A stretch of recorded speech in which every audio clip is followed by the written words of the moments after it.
Once again, welcome here on Sam Candice Kim Alba, the student assistant at the Center for Linkages and Placement, and I'll be your host for today's program.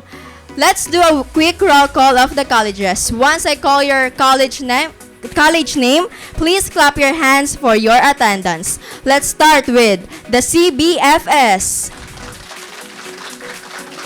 Next, IOP. Next, ION. IIHS, IOPSI, IOA, CCIS. Thank you, Herons. Now, to deliver an inspiring message and formally welcome everyone for today's University Career Forum, it is my great honor to introduce our distinguished guest. A dedicated leader and educator, she continues to play an important role in strengthening academic excellence and student development in the University of Makati. Ladies and gentlemen, let us all give a warm round of applause to our University Secretary, Dr. Juvie B. Hermosura.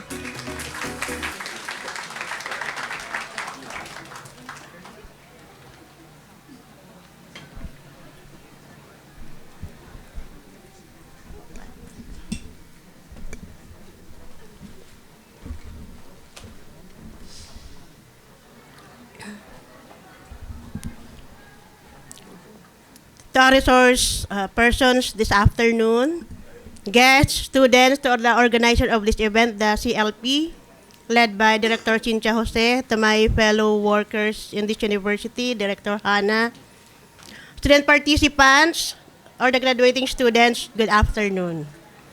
A warm welcome to everyone joining us for our career and employment programs with a theme, Shaping Futures, Rise with Purpose, Shine with Innovation Anywhere. Today marks more than just another institutional activity. It is an opportunity to empower dreams, discover possibilities, and prepare for the ever-evolving world of work. In today's highly competitive and rapidly changing professional landscape, success is no longer defined solely by academic achievement, but also by one's ability to adapt, lead, create, and make meaningful contributions whenever opportunities may arise. This program serves as a platform to connect talent with opportunity, knowledge with practice, and aspirations with real-world possibilities. To our students and job seekers, may this event inspire you to pursue careers aligned with your passions, values, and strengths. Be courageous in exploring new paths, confident in showcasing your abilities, and intentional in shaping the future you want to build. To our industry partners, resource speakers, and organizers, thank you for sharing your expertise, opportunities, and unwavering support in developing the next generation of professionals and leaders. May this program inspire everyone to rise with purpose, shine with innovation, and succeed anywhere. Thank you, and again, good afternoon. Thank you very much, Yusek Hermosura, for your inspiring and meaningful message. To guide everyone, here is our program flow for today. Segment 1, Career Employment Coaching. Segment 2, Roundtable Discussion. And Segment 3, Labor Education for Graduating Students. We are packed with meaningful topics today, and I am sure that all of this will truly help you as you prepare for your future careers. So encourage everyone to listen, participate, and take notes of valuable insights. With that, we now proceed to our segment 1, Career Employment Coaching. Our speaker is the director of the Center for Guidance and Counseling Services of the University of Makati. She is a licensed guidance counselor and psychometrician with over a decade of experience in academic counseling, psychological assessment, and student development. With her strong background in clinical psychology and education, she has continuously led programs that support student growth, career readiness, and mental health advocacy. Let us welcome Ms. Giselle Hannah Rojas.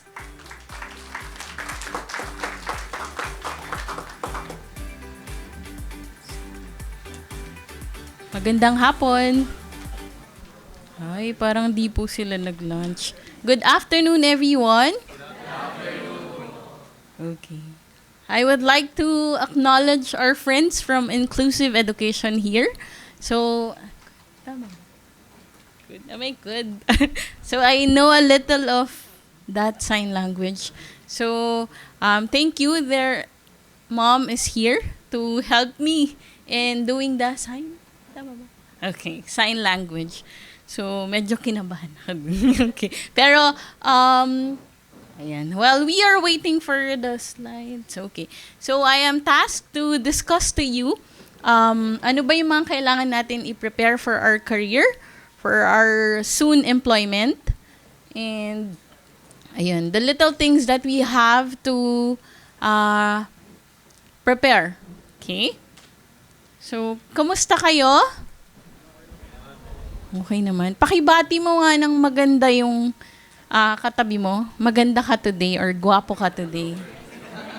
Oo. Sabihin. Okay. So, maganda ito ha. So, okay. So, ayan. Ba't kayo natatawa pag sinasabihan kayo ng maganda or gwapo? Dapat ang sagot nyo ay? Ayun. Very good. Thank you. O kaya, salamat. Ikaw din, maganda ka or ano. Okay? Ayan. So, hindi kayo sanay, no? Hindi kayo sanay na sinasabihan nyo yung sarili nyo ng maganda or gwapo. So, now, dapat masanay kayo. Kayo mismo yung magsasabi sa sarili nyo, ay, ang ganda ko today. Ay, ang gwapo ko today. Ganun. Okay? Okay ba yun? So, how do you feel about graduating soon? Excited ba kayo?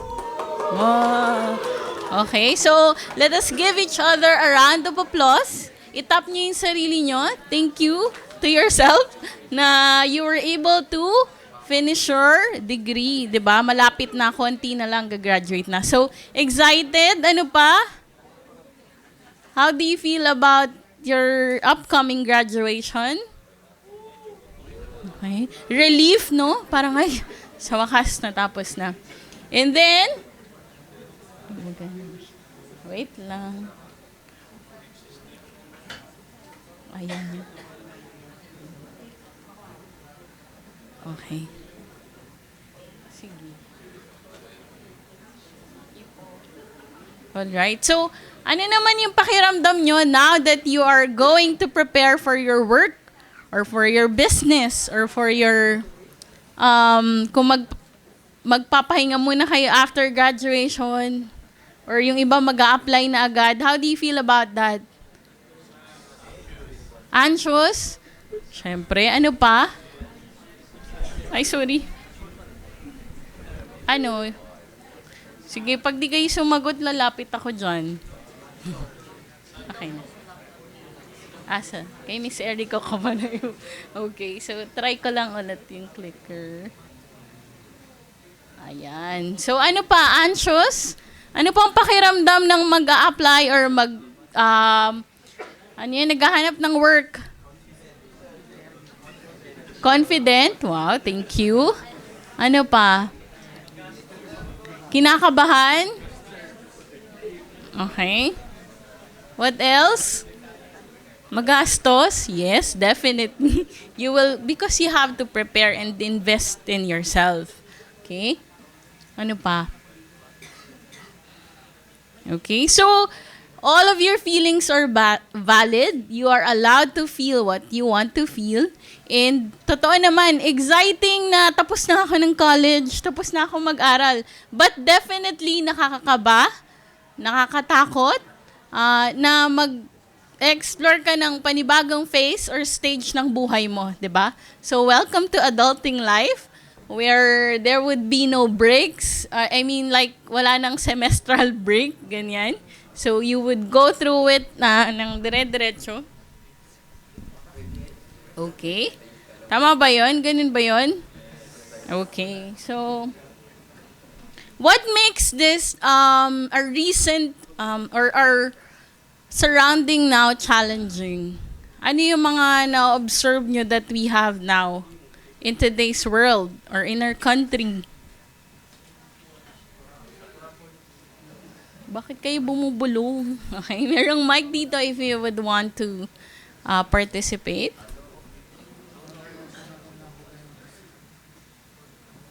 Nagbubulong sila. Sige, lalapit na lang.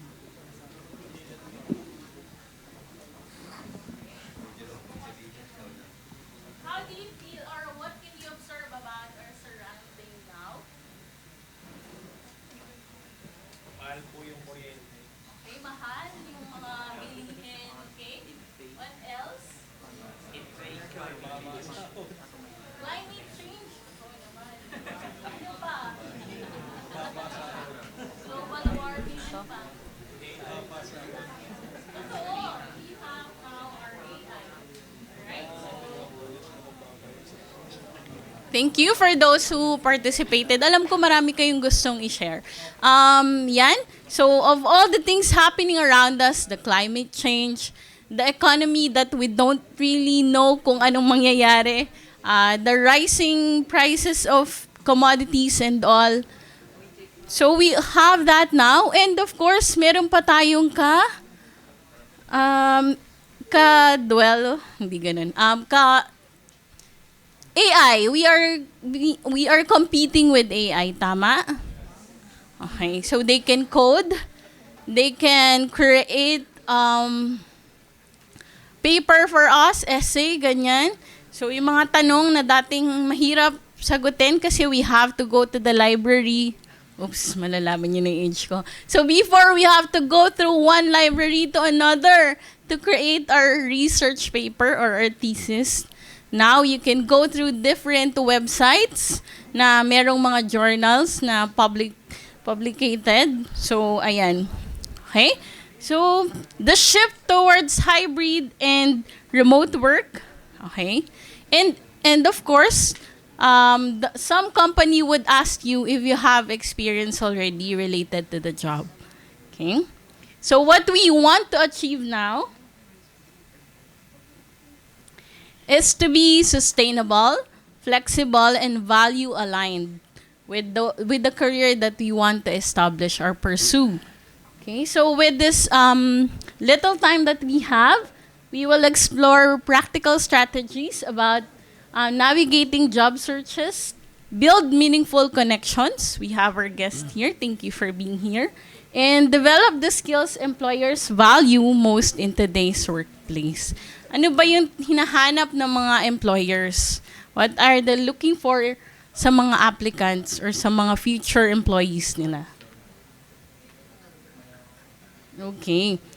So, we have to build our foundation in terms of our career success. Unang-una is that we have to skill stacking. We have to build your portfolio. You have to keep learning. Akala nyo after the classroom, tapos na, no? Okay? But we will be able to learn some more. Marami pa tayong matututunan after college. And then, second, you have to know your purpose and values. Ano ba talaga yung inner compass mo? What drives you? And then, what is your vision? With that career that you have, what do you want to envision in your life and what are your goals? Okay? After college, ano nang plans mo? Okay? And what if hindi mag-work yung plans? Okay? So, and then we have our personal branding. What can we see in your profiles? In your professional profiles? And then, yun nga, they will see if you're passionate about the career that you want to pursue. And then, next is you have to consider hybrid workplace. So, hindi natin alam yung mga mangyayari sa paligid. It is uncertain sometimes na kung paano, so that we have to prepare. So, what do you need to do? We have to be open for possibilities. And then, you have to invest in your resources. So, mamaya tahal natin. And then, the last, you have to nourish your well-being. You have to advocate for your mental health and also to always set your boundaries. Okay, tapos na. Hindi, joke lang. Okay, so for our skill stacking, we have to develop our hard skills and soft skills. The hard skills are your specific and quantifiable skill. It's usually absolutely necessary for your success, and okay, it's tangible, it has evidence, and ayun. So, example, yung mga future IT, programmer. Ayan. So, ang hard skill nila is that they have computer skill, they can do encoding, programming. And then for the soft skills, these are unquantifiable attributes but can be observed. Okay? Example, are you good in communication? Can you communicate what you want to say? Or minsan mahirap, hindi mo ma-express na yun pala yung gusto mong sabihin. Are you a good member in terms of teamwork?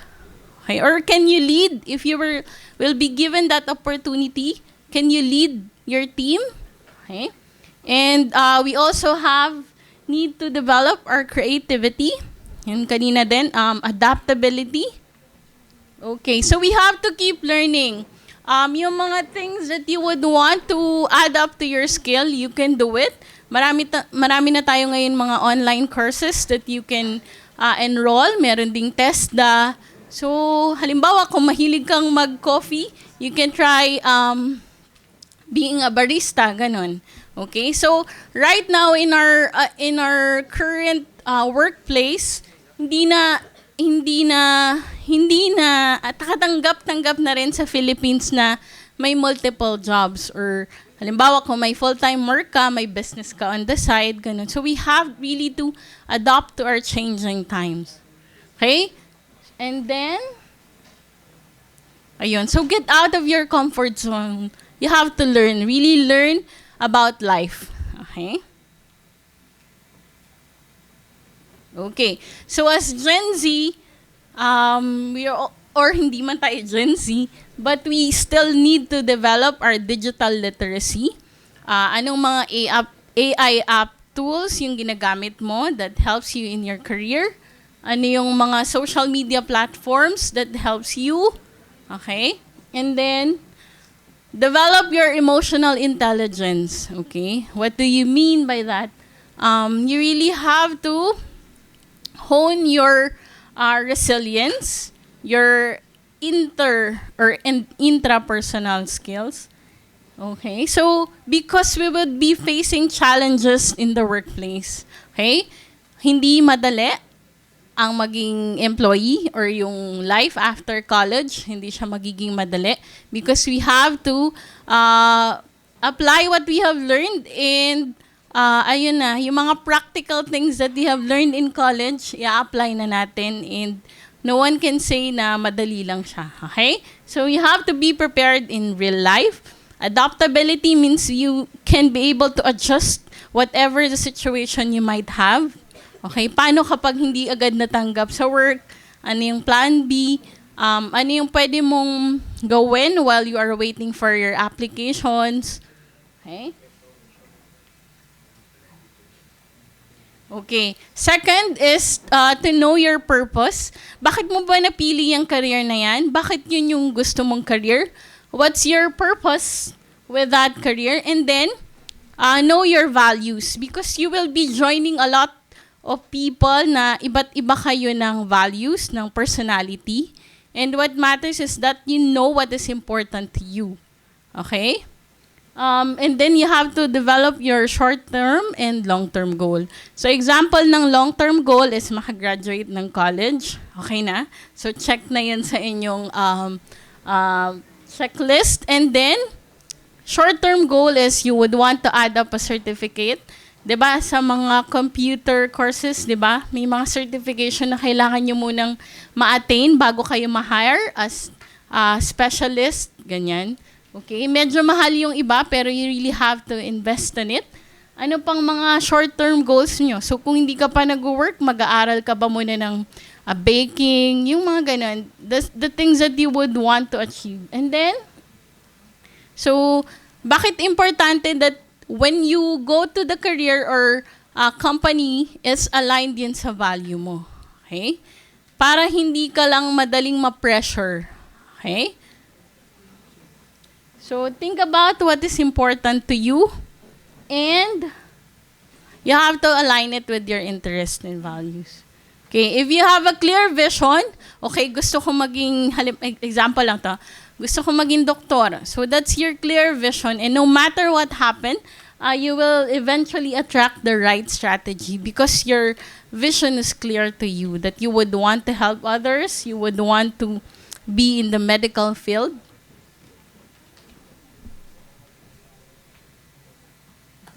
Okay, so you have to build your personal branding. Yun nga, you optimize your LinkedIn profile, and nakagawa na ba kayo ng mga resume nyo?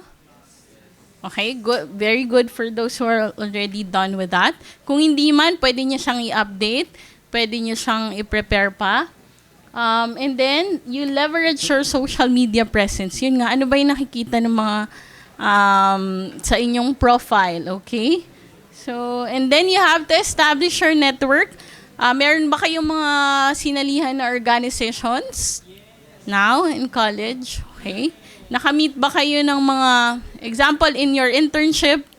Okay. Nakamit kayo ng mga coaches or professional networks na pwede nyong mapuntahan?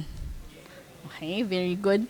So, ito lang naman yung challenge is that kailangan yung personal branding nyo would really entail your uniqueness or yung ikaw talaga, okay? We don't need to pretend that we have other personality or branding, okay? So you need to find a job you enjoy doing, and you will never have to work a day in your life, hopefully, no?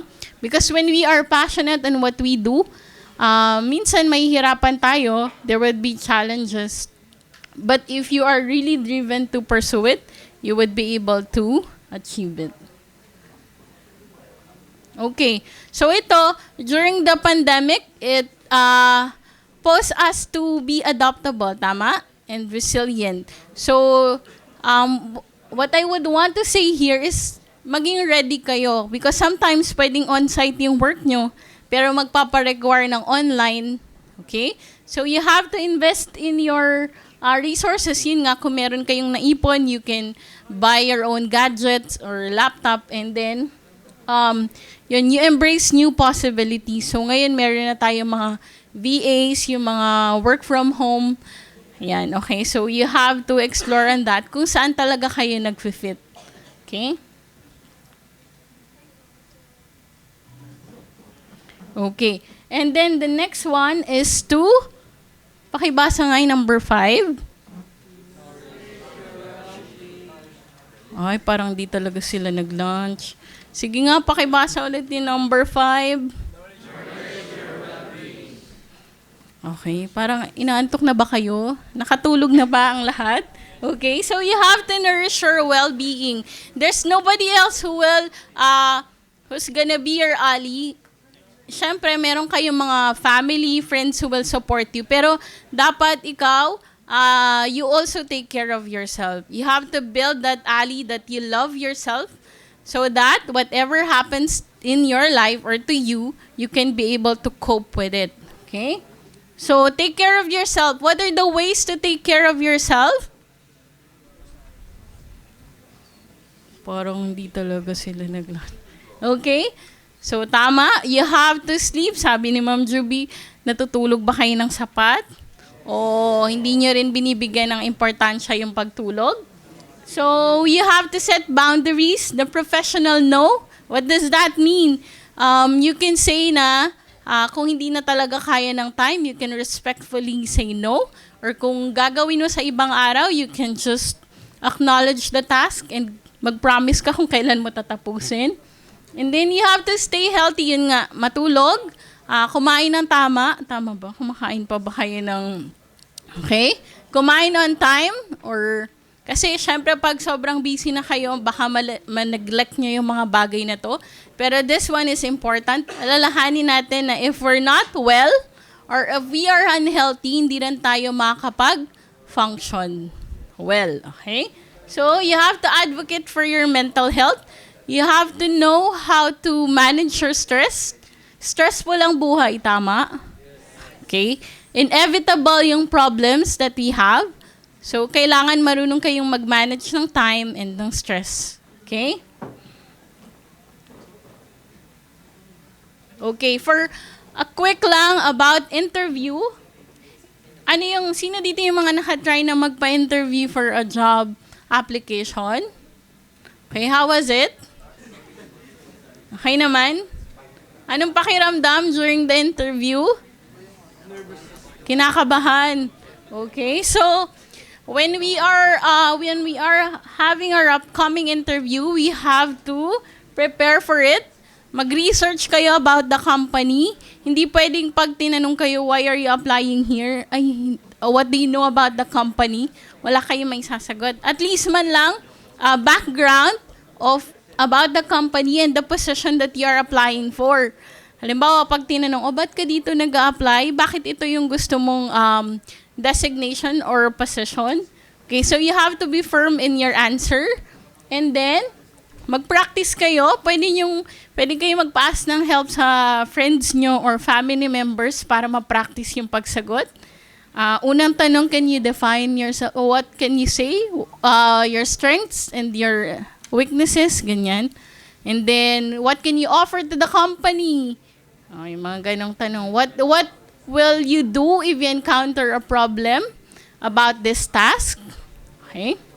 And then, kung nakapag-send na kayo kung na-inform kayo about the interview or after the interview, you can send follow-up pero wag naman yung masyadong makulit, okay?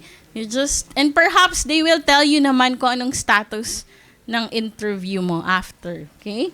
And then, project your confidence. They have to know that you like that job and you are fit for that. So, you have to build your confidence and positive body language, okay? Okay lang naman na kinakabahan tayo, pero you have to prepare for your interview well. So, kung alam mo yung syempre hindi mo alam lahat ng tanong, tatanungin nila about you. Pero when you are prepared about the company and your the position that you are applying for, okay, be presentable. Okay? Kung online interview man yan, at least man lang maayos yung suot mo o yung postura mo. And then, if it's an on-site interview, make sure that you are dressed well. And, if you can put some makeup or ganyan. And,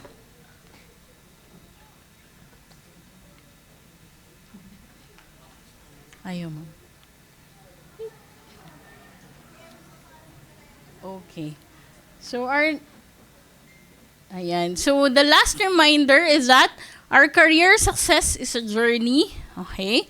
Kung sa tingin nyo, nababagalan kayo dun sa phase, you have to work on it, but you have to be gentle with yourself as well. Our career journey is not linear. Marami kayong may experience na challenge and maybe failures or mistakes. What happens is that you can be able to stand up after that. You know what to do after you fail. So, you have to maintain your resilience. View your setbacks. Ano yung mga natutunan mo dun sa experience na yun? Okay? So, ayan. Hindi madaling ma-attain yung success in our career, but what matters is that you know your vision. Alam mo yung gusto mong gawin. Bakit mo siya gagawin? And then, stay resilient and never give up. Okay, yun pala. Thank you!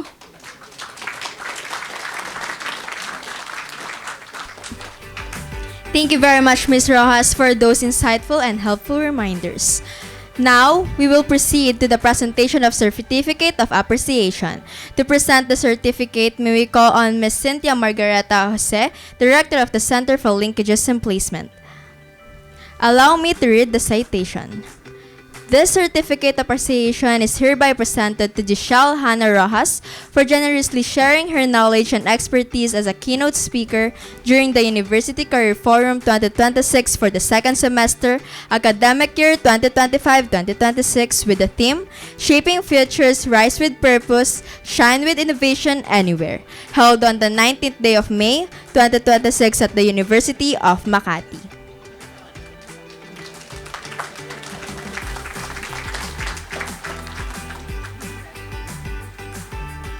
Once again, thank you very much, Miss Rojas. Hello? Gising pa ba? Parang hindi na. Energy check! Isa pa. Energy check! Okay na yan? Sige.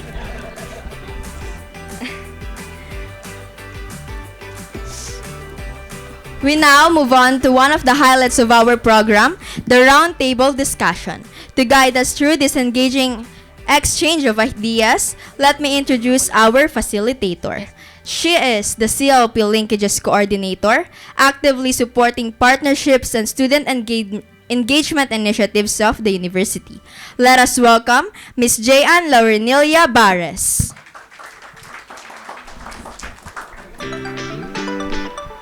Hi everyone, good afternoon, Herons. Gising pa ba kayo? Kailangan gising kayo kasi we're going to have the highlight of our event, the roundtable discussion with where we bring together experts from different industries to share their expertise, insights, experiences, and guidance for your future careers. Okay, so to begin, let us formally introduce our panel of discussants for this afternoon session. Our first panelist has been in BPO industry since 2007 and has a strong background in HR, training, and operations.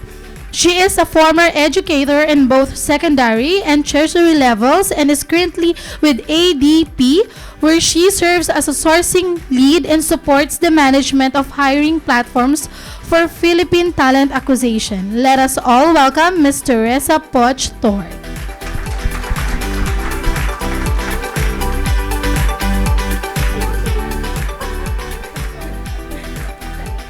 Our next panelist is a seasoned talent attraction and branding professional with over 10 years of experience in recruitment, sourcing, and brand marketing. She specializes in high-volume hiring, recruitment marketing, and innovative sourcing strategies, and also brings valuable insights into customer experience and candidate engagement.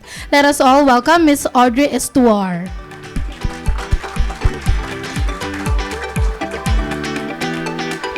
Our next panelist is a seasoned nursing leader with over 2 decades of experience in clinical operations and hospital management, currently serving as a assistant director at Makati Medical Center.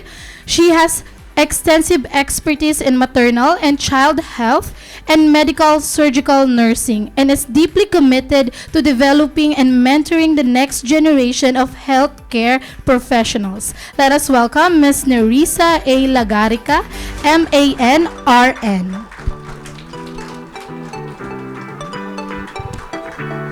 Our next panelist is a licensed psychologist, psychometrician, and educator with extensive experience in clinical practice and mental health services. He completed his bachelor's and master's in psychology and is currently a PhD candidate in clinical psychology. He currently serves as the director of Holy Infant Children Learning Center and an HIV counselor at the Department of Health. Let us all welcome Dr. Edwin A. Amarilla. And to complete our panelist, an innovation leader with over 13 years of experience in startup ecosystem, she currently serves as executive director of Idea Space and QBO Innovation, leading strategic planning, partnerships, and startup development initiatives both locally and internationally. She also advises the Department of Science and Technology on innovation and technology commercialization. Let us all welcome Ms. Alwin Joy Rosal.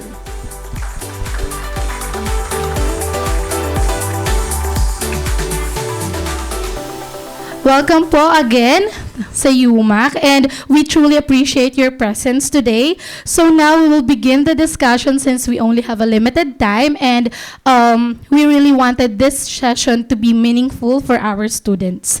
So our first question is, we really wanted to know you or to know how you started. So please briefly share your career journey and how you ended up in the current your current profession?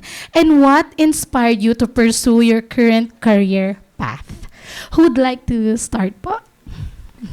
Sige po. Good afternoon. So I'm Dr. Ed. Do I need to stand up or is it's okay? So just be very casual, be sitting. I've been working for 35 years now. You will be wondering what my age is. I will no longer tell you what my age is. So I've been working for 20 years abroad. I'm HR specialist abroad, working abroad for 20 years. And there's a lot of learning that I've learned working abroad for 20 years. After I went back here in the Philippines, I pursued my master's and PhD in clinical psychology. And currently, I've been working with drug rehabilitation center of the Department of Health, and also for juvenile delinquent for Bahay Pag-asa. And I'm also an entrepreneur in heart. I am a owner of a Holy Infant Children. It is a psychologist or a psychological well-being of children and catering for all people suffering from any mental health problem. I think that's all I can tell about my career. Thank you so much, Dr. Edwin. So, good afternoon and thank you for the invitation. It's a pleasure to be here. So, I'm Alvin Rosell. As the introduction says, I'm working with startups, but 20 years ago, I dated myself, no?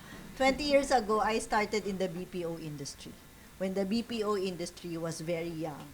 So after 10 years or a decade in the BPO industry, I came to a point wherein I said that maybe it's time to try a different career. So that was my first job technically. After graduation, BPO industry. I am a development communications graduate. So being in the BPO, it was easy.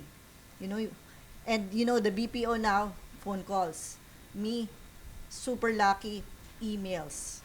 So I don't have to do all of that technical stuff. So it was very easy. But after 10 years, I realized that maybe it's time to try something different. So, medyo, sorry, hope you'll indulge me. It's a very mababaw na kwento na when I did the BPO, I did different sites. Makati, Ortigas, everywhere. So when I left the BPO industry, ang hinahanap ko lang is yung trabahong malapit sa bahay. Kahit anong trabaho, okay na sa akin. So I ended up shifting to a new career under in an incubator or a business incubator, just where I am right now, like in the space, at UP Diliman because I live near Maginhawa. Sabi ko, yes, answered prayer. Hindi ako kailangang mag-commute, hindi ko kailangan, kung kaya kong maglakad, kaya kong maglakad. So that started it. It was just really something that I felt that this career in the BPO industry, I've done it for a long time now. Maybe there's something more that I can do. So it was a very big shift in my career. Imagine 10 years answering emails and all, working with a team, managing KPIs and all. Moving to the startup industry wherein I had to do programs. I had to do a lot of networking. So it was really a learning experience. I started from scratch and I worked my way up. I left the incubator industry after 4 years. Sabi ko, ayoko na ulit ng ng TBIs. I rested for a while. I get calls. Then sabihin, why don't you try the startup space again? I go, okay. After 3 years, I will leave.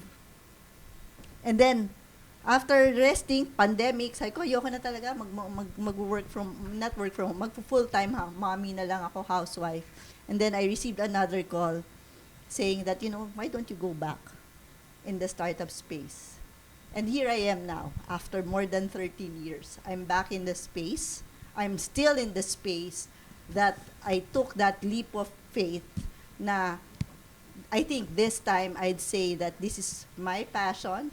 I'm happy with what I do. And yung sinabi ni ma'am kanina na, when you like what you do, it doesn't seem like working. I'm happy to say that I'm at the stage now.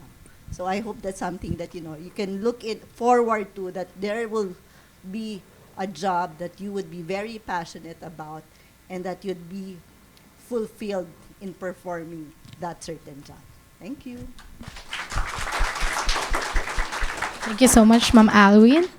So So hi everyone, good afternoon. So UMak, thank you for the invitation. So I think I'm the youngest in the panel, but I hope you don't discount the fact that I am.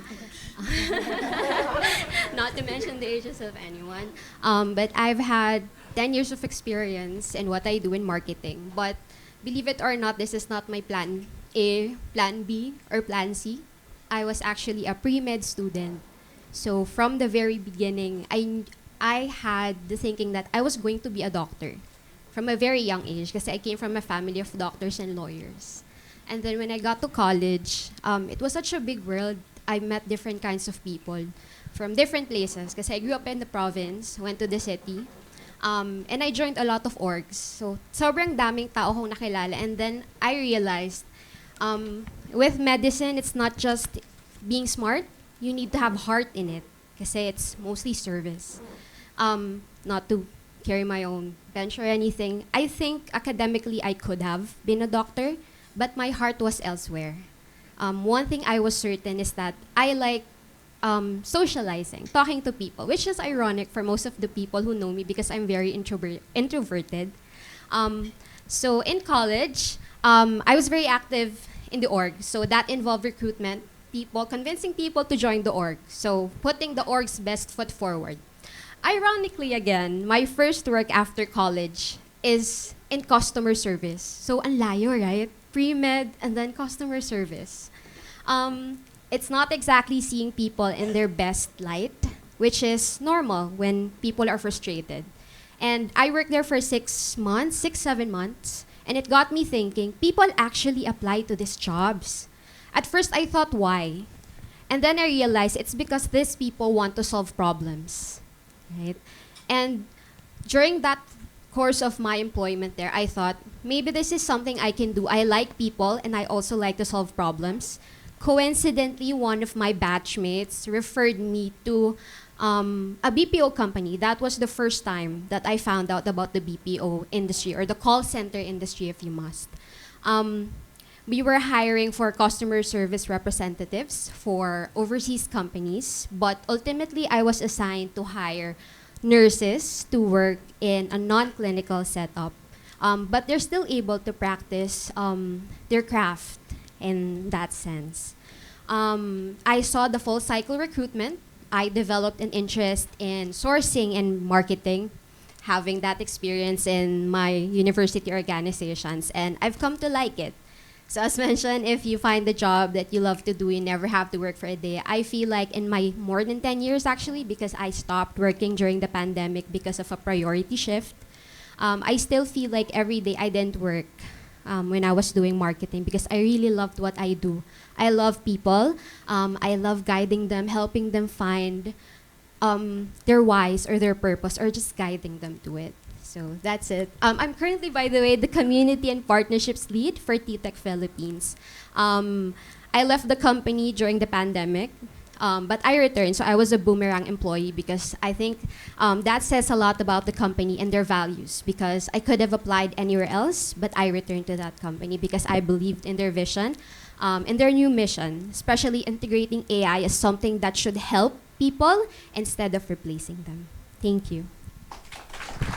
Thank you so much, from Audrey, for that wonderful journey, Miss Potch. Hello. Hello. I'm Potch. That's spelled Potch. So no IE, not a candy, just a person. Okay. So journey. I actually, let's go back to 2005. Wow. I was or am a degree holder in English literature. Layo, diba? With a minor in history. Layo ulit, diba? And then my first job was as a teacher. I was an English teacher for a university for a year. And then at the same time, I decided, why not go into law school? Like, teaching is hard enough. Let's add law school into the mix, right? Make my life harder. And so I went to this little school nearby. And sad to say, I did not make the cut after the first semester. So I got kicked out of Rockwell. sad, but you remain blue-blooded. That's your heart is in it, so there. But with that particular rejection, I entered into the BPO industry. If you're familiar with this old company called Convergys, there, diba? Sobrang luma na, wala na Convergys ngayon. So that was, ayan, sila na lang yung mga naabutan pa, diba? Convergys was one of the bigger BPOs back then. So they gave me an opportunity. Down on my luck, I didn't know where else to go. I started in HR admin and then grew my career in that company. I went from HR admin to HR recruitment to training, and then after 7 years, that's when I moved to my current employer, ADP. Been with ADP for 13 years now. And with ADP, I'm currently handling sourcing, but I started out with standard recruitment, hiring, and then transition to leadership hiring, and then now sourcing and administration. Systems, I'm handling hiring systems now. So I'm handling the hiring portal of the company for the Philippines. And that's a surprise for me because I went from literature, right, to technology. So that's a big jump. And I always tell my friends that I never thought I'd have conversations about throughput and development and administration. Back in college, you always talked about Shakespeare and theater, and this is so different. But I guess similar to our other panelists, a lot of us are examples of where you start is not actually where you might end up in. So that's something to consider as you listen to the rest of the panel. So that's it. Thank you so much, Ms. Poch. Hello, yes. Good afternoon. No, my story is quite different. No, I grew from the province. I came from the province. No, I can describe my journey as from aspiration to calling. That's it. No, I did want to become a nurse. It was my mother who wanted me to be a nurse. So when I passed the board exam, no, I don't know where to start actually. So I navigated all the fields of nursing. I start dun sa pinaka madali, which is the clinic nursing, the community nursing, until I ventured out into the corporate as industrial nursing. Pero ang dream ko talaga is to work sa Makati Medical Center. No? Yun talaga ang big dream ko. Pero during that time, I was not ready yet. So I prepared myself. No? When the time came that I was already at Makati Medical Center, it was a realization na talagang it was not my mother's dream pala. It was a calling for me. Kasi nakita ko yung sarili ko eh. I really struggled at first, no, with all the challenges. Because coming from the province, iba eh. Ibang-iba pag nasa city ka na, nasa Manila ka na, and all the mga katimo are from big schools and universities. Talagang nag-adjust ako. But I did a lot of homework. No, I proved to them that I am capable with all the hard work, with all the learnings that I have from all my mentors, the doctors, and all the teams. No, I became who I am right now. So everything is possible. Just pursue what you want. Sa start parang hindi para sa'yo, pero sa huli parang meant to be pala, diba? So kailangan nyo lang talagang gawin kung ano yung gusto nyo. Just navigate everything and prove to the world that you can do it. Yun, that started my journey as a nurse. Thank you so much po sa inyong lahat. So, thank you sa napakagandang sharing about your journey sa inyong mga career. And isa pong takeaway natin dito na kahit may redirection, minsan meron talagang realization na dun para pala sa'yo yon. So, thank you so much po. And our second question po is, what skills or mindset do you think help you most in reaching your current role? So, ano po yun? What skills or mindset po that help you? For me, working in a hospital, it's the clinical competence. Kailangan mo talagang maging competent as a nurse. You must navigate everything. You must learn everything, all the knowledge and skills. You must acquire it to be able to deliver safe and quality nursing care and to be able to have good patient outcomes. And also skills, soft skills, communication, to be able to understand and to be able to be understood. Listening skills is very important. Emotional resilience, to be able to cope with stress, to be able to cope with difficult situations in the hospital.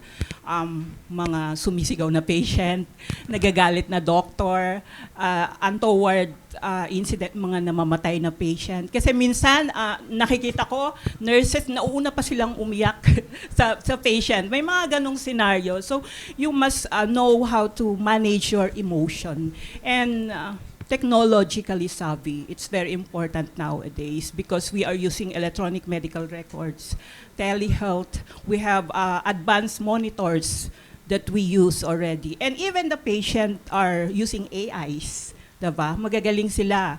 When they're asking the nurses, alam na nila yung mga tinatanong nila. So hindi ka pwedeng makipagsabayan sa patient, lalo na kung nakadata ka lang. Okay? So dapat magaling kayo, super galing kayo. So you have to prove them that you are wiser or smarter than them. Siguro, yon. Okay. Yeah, I'll go next.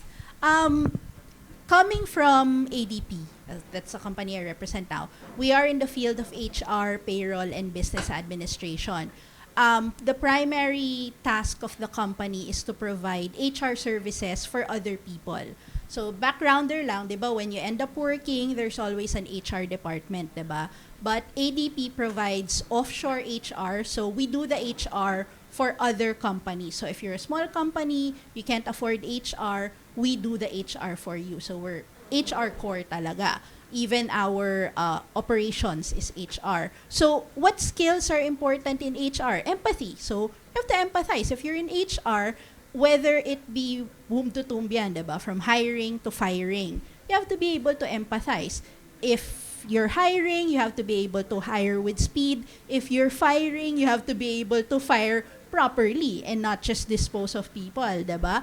And then in terms of the core of ADP, which is payroll processing, you always have to remember that behind the payroll, there's people.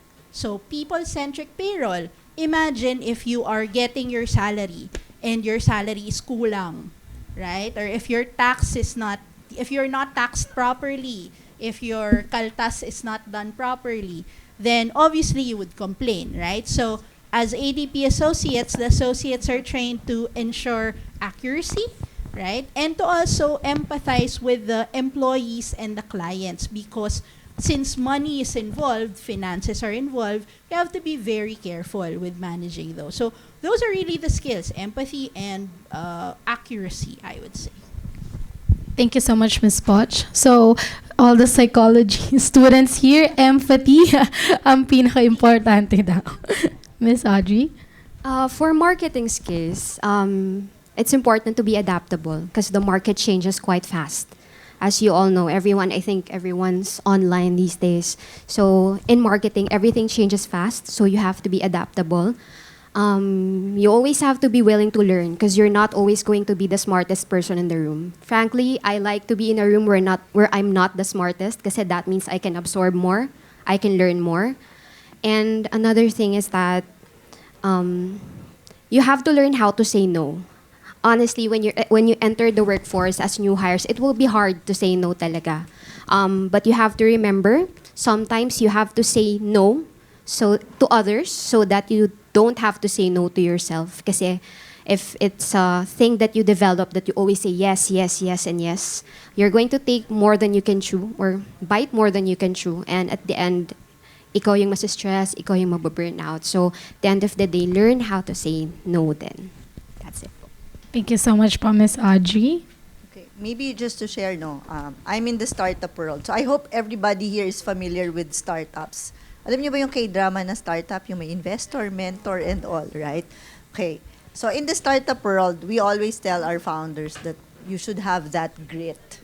Meaning you never give up. You just try and try and try. When you want to find out if it's working or not. You do it fast, you fail fast, you learn fast, you reiterate fast. So for us, me also personally, right, I think in anything that we want to do, importante yung sa sarili natin, alam natin that we will always strive and, you know, we will always work hard to achieve things that we want to achieve, right? It's very important that we learn, we unlearn, and relearn things. Learning is very, very important.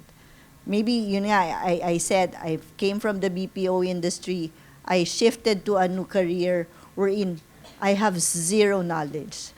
But I do have it in me that I will be able to figure this out. I will work hard. I will learn the ropes so that I'll be good at what I do. So, importante yun na sa sarili natin, we'll always have that mindset. We'll always have that fighting mode na hindi, kaya ko to, kaya ko to. Because you know if when it's time to give up or not, right? But if, let's say, you feel, you have it in you na this is something that I really like to do, you'd really work hard for it, right? Hard work plays a big role in anything that we do, whether it's career or not, right? But in terms of skill set, you know, they've mentioned it. Communication is very important, regardless of role, regardless of industry. Communication is very, very important because, again, how would you be able to understand others and vice versa if you can't communicate, right? But another thing that I would want to share with everybody, and I think it was touched on earlier, that the network. It's very, very important that it's not just really the network per se, but it's how you build relationships. Relationship building is very, very crucial and important in any field that you do, in any work that you do, and in any transaction that you do, whether it's for a career or a day-to-day life, encounter. Because how you build relationship, not just, let's say, brings you branding or what, but it gets you to a point wherein people see the value that you can bring to the table, and you would be able to see the value of how you are going to work with people. So for me, that's very, very important. Thank you so much, ma'am. Okay, so I do believe this is Generation X. Tama ba ka? Gen X mo ka tayong lahat? Z. Ako pala ang Gen X. Charot lang.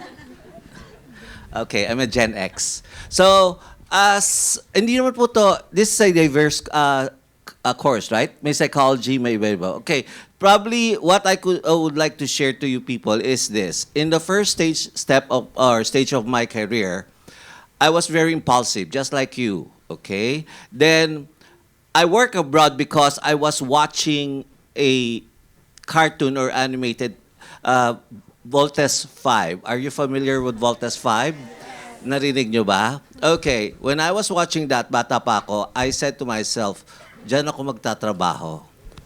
Hindi sa Voltes 5, wala man ganun, di ba? Meaning to say, in that country. Okay. Then, after graduation, nag-embark agad ako. Nakipagsapalaran agad ako. Pasok ako sa interview, lakas ng loob ko, wala akong experience. Sabayan with other foreigners. And so happened, medyo impulsive ako. Nagustuhan yata ng foreigner pagiging impulsive ko at very bata. So, I've stayed there for almost 25 years working abroad, an HR specialist, and that is the country of Japan. Okay, then afterwards, to cut the story short, I did 2 movies here in the Philippines and I pursued my career in psychology. What is very, just like what our co-panels were telling us earlier, it feels like not working. That is what I'm also feeling right now. I have been dealing with people with mental health problem. Yung mga drug addict po, and juvenile delinquent, mga bata po na below 15 years old in conflict with the law. Okay. One thing that I've learned is that my work is not repetitive. When I was working in HR, no offense meant, okay, na-bored ako eh. Parang repeated lang ginagawa ko. when I was working with people, interacting, I've learned to understand different personality. Sa dami ng personality, parang araw-araw ako nag-aaral. Imagine mo, from bata to matanda, in which you will really learn to understand na we really do have a diverse personality. From this, I've learned a lot.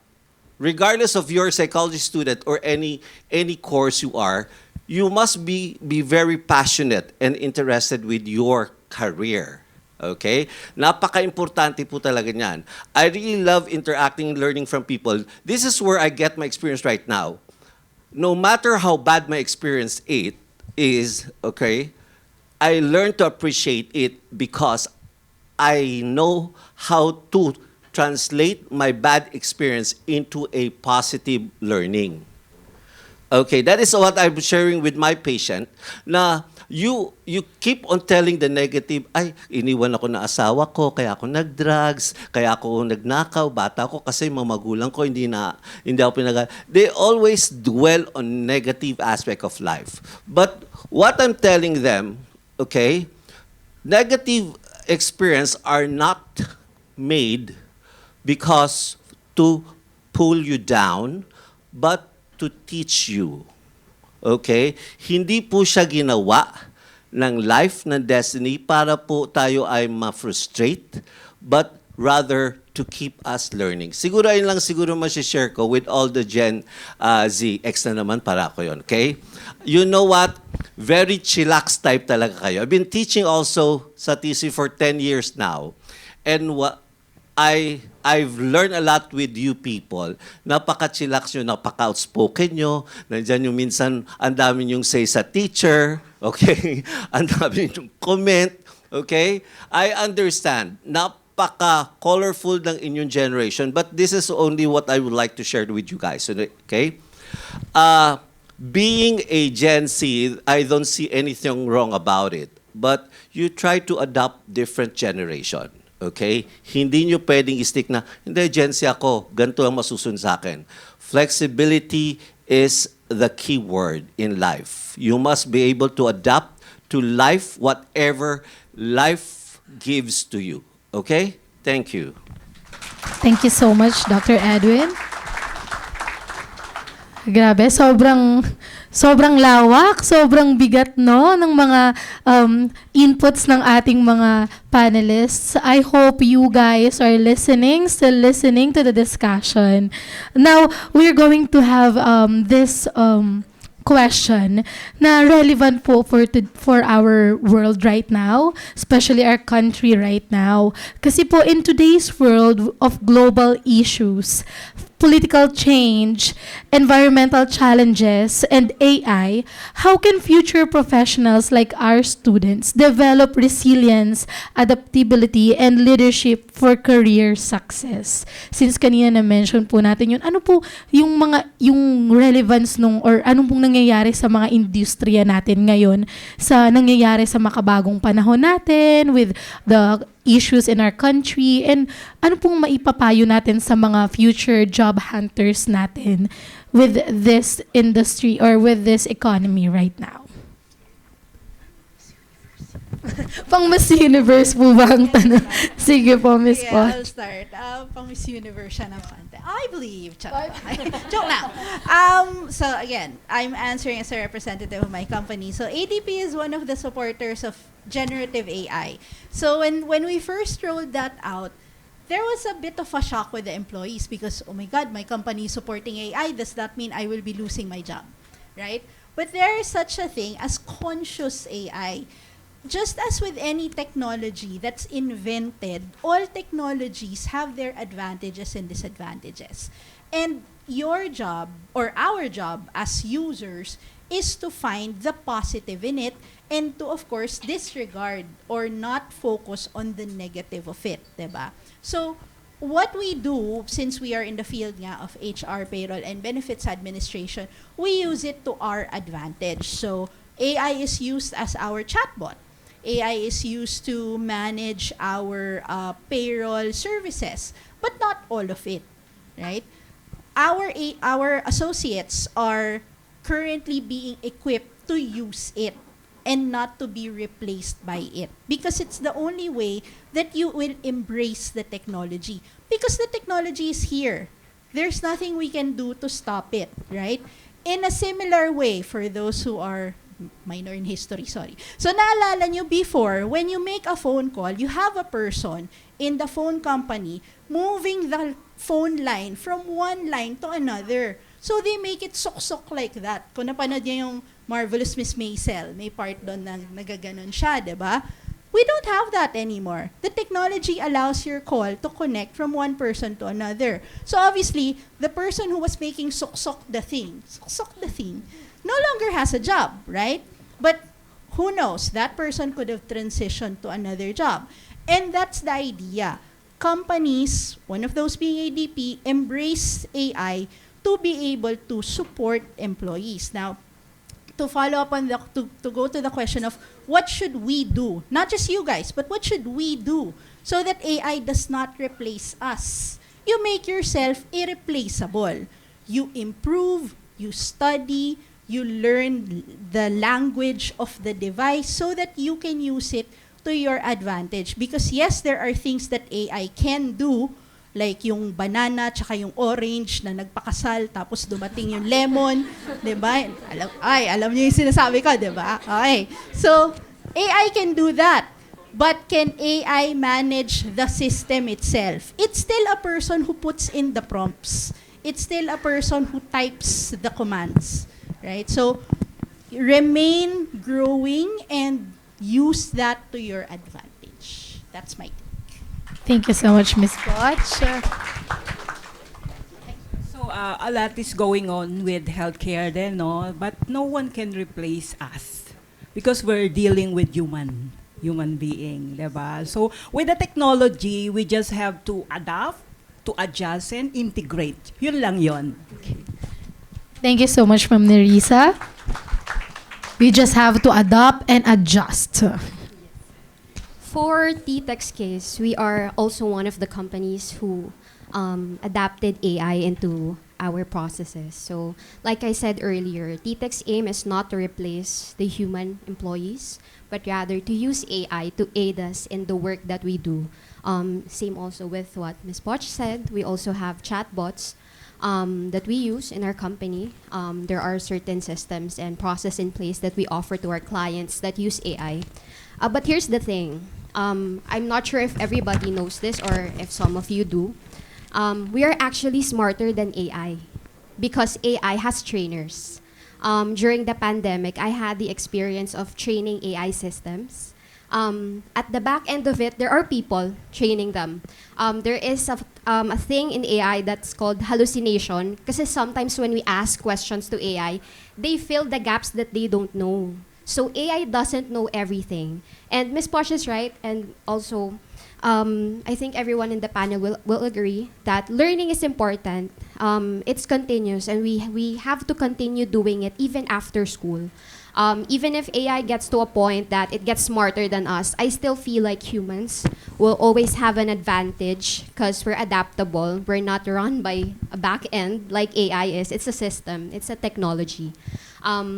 Someone will handle it at the back end. Even at the end of the day, in the years to come, someone will. There's always a human side to it. And even if it gets to a point like for a company, I'm not sure if it's news already or if you're familiar with it, that there are certain jobs that are being, or people that are being laid off because they're being replaced by AI. There is conscious AI, and there's also responsible use of AI. That's something that is cascaded in our company for TTEC. Again, we bring humanity to business even with the aid of AI. It's always people first. So keep learning and don't stop learning. Even if it's difficult, even if it gets frustrating, please keep doing it. That's it. Thank you. Thank you so much, Ma'am Audrey. So learning doesn't stop after your graduation. You have to be continuous learning is the key. Ma'am? I think they've mentioned it, no? It's really very important that we adapt and adjust. That's really the key. AI is not going anywhere. In fact, it's getting stronger, right? Diba? So we just really have to learn to make it to use it to our advantage. Any technology, anything that innovative will come to let's say Gen C, Gen X, Gen Alpha, whatever, right? There will always be new things. Siguro one thing is let's not be afraid to use it, right? Kaya nga sinasabi natin na we have to adapt, right? But when we adapt, let's make it to a point that one, of course, we use it responsibly. And again, touching on AI, I'm working with a lot of startups. Dami nilang binibuild na AI tools, platforms, and all, right? But the thing is, what we tell people that AI is here. Yes, maybe it replaces some, manpower and all, right? But AI is really here to guide us, to help us make things easier for us, humans. Okay? Why? Because I remember, back in the day, pag gagawa ako ng speech, meron akong papel, ballpen, isip ako ng, outline and all. Bago ako makakonstruct ng isang paragraph, inabot na ako ng oras. Right? But now, I have my thoughts. I just type it down, do some prompts, and voila. You have your own speech. But then again, when I say that it's a tool, it doesn't mean that you have to be dependent on AI. Right? AI is human created. But then again, the end user of AI is also human. So when you use it, you have to always have that human touch at the end of it. Because AI can do all of that, but they don't have the human touch.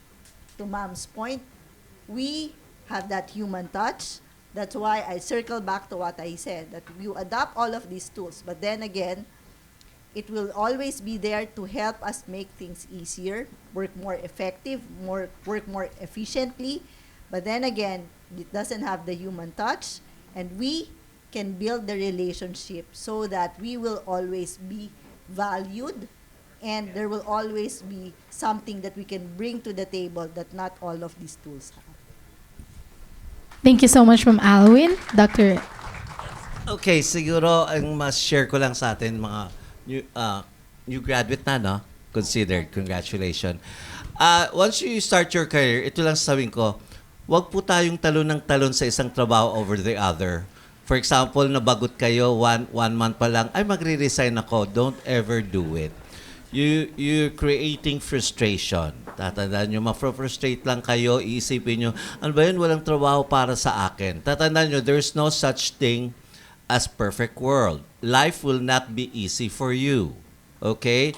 And it's not a bed of roses. You learn to accept what is your current situation and learn from it. Lalo na kayong mga Gen Z, ang hilig nyo, ayoko niyan, boring.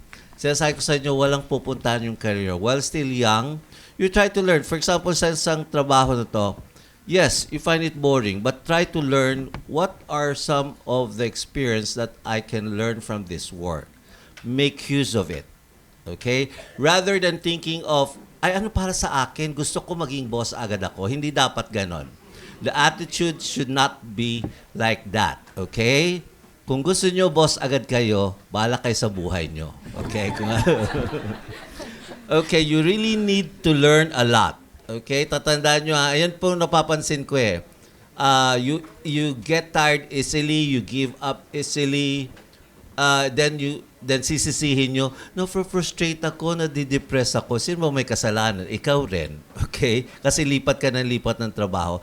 Learn to love your job. Okay? Siguro, if you think that the growth must be there and you really need to move on, don't be afraid, parang sinabi ng speaker, to go out of your comfort zone. Naku, meron din po yan, parang ayaw na umalis sa trabaho. You know what? Life is a never-ending learning. And life is also a never-ending challenge. Okay. So what I would like to share is that as a fresh graduate, you look for something that will teach you in life. Okay? Yung may matututunan po kayo sa buhay rather than gusto ko ng 30,000 na sweldo. Ganda mo. Okay? Sasabi sa ng HR. Okay? ano ka, boss? Okay, something like that. Wala pong ganun, ha? Huwag masyado ambitious. So, iba na ganun, magkano offer? 25,000. Ang ganda mo na no? Parang dami mo experience, something like that. So, wag po ganun ang attitude. Okay? Learn to love it and hanapin po kung anong matututunan. Like for example, sa HR, tutunan nyo muna po yung paikot-ikot ng HR. I think, okay, kahit sino po rito, kahit anong course, pwede naman po kayo magtrabaho or any sa AI, learn from it. Then, if you think you need to grow, move. Okay? Ganun lang po siya. Hindi yung move ng move. Para kayong kangaroo. Okay? Thank you. Thank you so much, Dr. Amarilla. And before we end this discussion, we have a final question. And ito po, medyo pang lighten up lang ng mood since our students are graduating students. So merong mga estudyante na medyo naiisip nila na, naku, hindi pa ako handa magtrabaho or kaya ko bang magtrabaho? Saan ba ako pupunta? Or mga kinakabahan pa. What is one reminder lang po? If you can give them just one reminder tungkol sa anxiousness na nararamdaman nila ngayong palapit. Happy pero kinakabahan. So ano pong one reminder nyo para sa ating mga students? Siguro ito lang. Tanggalin niyo po yung paniniwalang hindi pa ako ready. There's no such thing na ganyan po. Tandaan niyo po. You will never be ready in life. First, kung hindi niyo susubukan, hindi niyo papasukin, you will never know na, ay, kaya ko pala siya. Because yung mind po natin, okay, I will talk like in psychology, okay? It's setting like an illusion. Okay? Sometimes, yung mga illusion niya is not from reality. Ay, hindi ko pa kaya. Kailan ba ako makakaya? Paano kung uugod-ugod ka na? Hindi ka pa rin ready. Okay? That is a very misconception ng isang tao, yung hindi pa ako ready. So, sugod ng sugod lang. Okay? Sometimes, being impulsive and aggressive is not a negative attitude. Tatandaan niyo po yan, guys. Okay? Ang notion parati ng tao, ang impulsive and aggressive, ay negative yan. Wrong. It is a motivational force. It is a motivation. Once napaka-aggressive ka, there are times sa taga-susugod ka na hindi mo alam, ano ba tong company na to? Sige, pasok ako, mahaba pila, mukhang maganda. Okay? Ganon. Then, ay, gusto ko to. Para ka lang artista na ano ba to? Commercial model. Ang hinahanap pala sexy, pero ikaw pala is double size. Pero ikaw nakuha kasi maganda yung personality mo. You will never know what will really happen until pumasok ka doon. Siguro may share ko lang for everybody. Huwag masyado ma-expect na hindi pa ako ready because you will never be ready until you start doing it. That's it. Thank you so much, Doctor. I totally agree. Yung asawa ko, sinasabi niya sa akin, there's do or do not. There's no try, right? So you have to do it lang, no? But when you decide on something, right, you just have to put your heart in it. Hindi pwede na, I wanna try this, but then again, sa sarili mo, you're really half-hearted, right? So you just have to, kumbaga, sabi nga namin, you just take the plunge and then do your best in any way that you can, in anything that you put your heart into. Para wala ka namang masasabi sa sarili mo na mema lang parate, right? It can be medj lang, mema, right? When you want to do something, you just have to work hard. You commit to that role, you commit to that job. Again, it's not easy to find the right job for you. It won't come in a snap of a finger. It won't come after, graduation. But then again, you'll just have to try it out, do it, because you wouldn't know if it's gonna be for you. Right? Just like how we shared our experiences. Imagine, merong nag-pre-med, may pre-law, right? Merong nag-BPO, well, which is common, right? But then again, it doesn't mean that when you start there, that's gonna be the ending, right?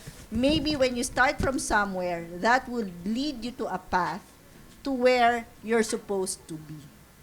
So you just have to go out there, give it your best shot all the time. Because if you're a fresh grad, tatanungin nyo, paano ako makakakuha ng malaking sweldo? Paano ako mapopromote agad? That requires a lot of hard work. Right? Hindi yung pagka-graduate mo, dahil valedictorian ka, kaya mo magsabi na, I can get 30,000 salary for this role. Pero pag tinanong, marunong ka bang mag-encode? Ang sagot mo, ano po yun? Diba? It has to match with the skill set as well. And that would require a lot of hard work. For you to get from one point to the other, you have to have that heart, you have to have that commitment, and you have to work hard for it.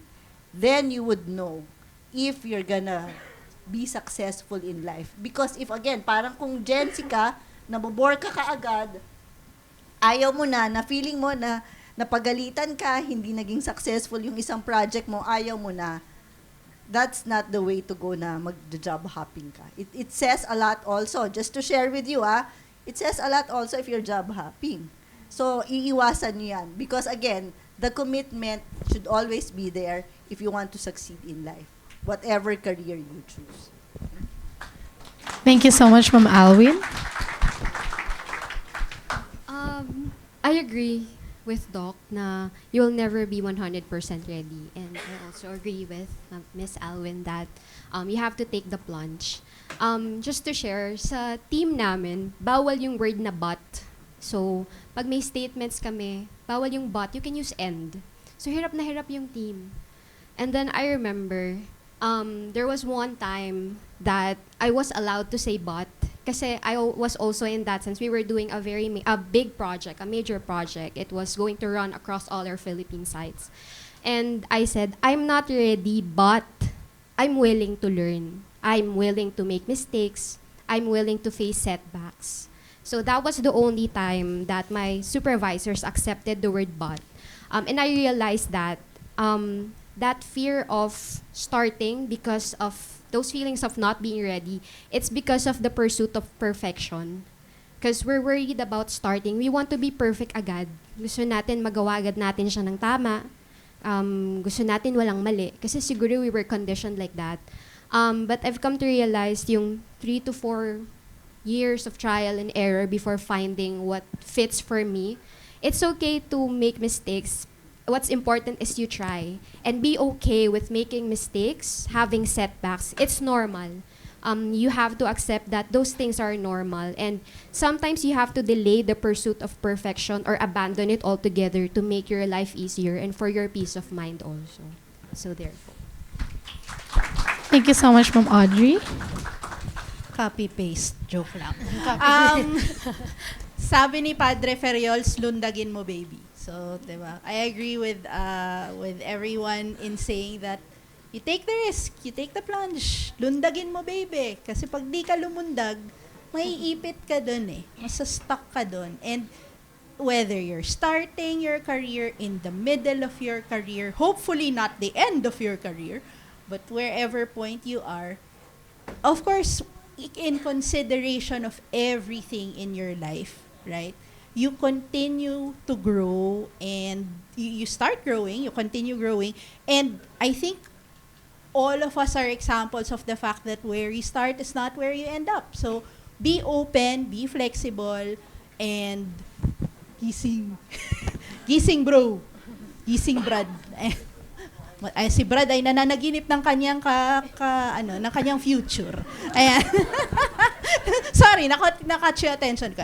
So, yeah. So, take the plunge. Lundagin nyo. Well, no, halos na mention na lahat, no. Wala naman talagang born ready, walang ganon. Sinasabi ko nga palagi sa mga nurses, no. Wala, even the expert was once a beginner, okay? As long as you're ready to become a nurse, you're ready to save lives, you're ready to become a good nurse, to become a better nurse, to become the best nurse, and you will be someday someone's favorite nurse. So, yun lang, yung palagi yung sinasabi ko sa kanila. So, start slowly, okay? Mararating mo din yan, okay? As long as you work hard for it. Thank you so much, Ma'am Nerissa. And again, thank you so much to our discussants. Thank you for those wonderful, meaningful discussion that we have. And we hope that our students gain takeaways that they could use for their future career. So I will give the floor to our Masters of Ceremony. Thank you very much to our facilitator, Ms. J.M. Barras. And of course, our sincerest appreciation to all our panel's discussants for generously sharing their valuable insights, experiences, and expertise with our heroes. We will now proceed with the awarding of Certificate of Appreciation to our panel discussants. May we call on Ms. Cynthia Margareta Jose, Director of Center for Linkages and Placement, to assist in awarding these certificates. Allow me to read the citation. This Certificate of Appreciation is hereby presented to our distinguished panel discussant for generously sharing their knowledge and expertise during the roundtable discussion for their respective industry clusters as part of the University Career Forum 2026 for the second semester academic year 2025-2026 with the theme Shaping Futures, Rise with Purpose, Shine with Innovation Anywhere, held on 19th day of May 2026 at the University of Makati. Our panel discussants are for the Business Accountancy and Financial Sciences, APD Philippines, Ms. Teresa Poch Tort, for the Arts of Pharmacy and Nursing, T-Tech Philippines, Ms. Audrey Ann Estuar. For the Health and Sciences, Makati Medical Center, Ms. Nerissa A. Lagarico. For the Psychology, Holy Infant Children Learning Center, Department of Health, Mr. Edwin A. Amarilla. And for the Computing, Information and Sciences, QBO Idea Space, Ms. Alwin Joy Rosell.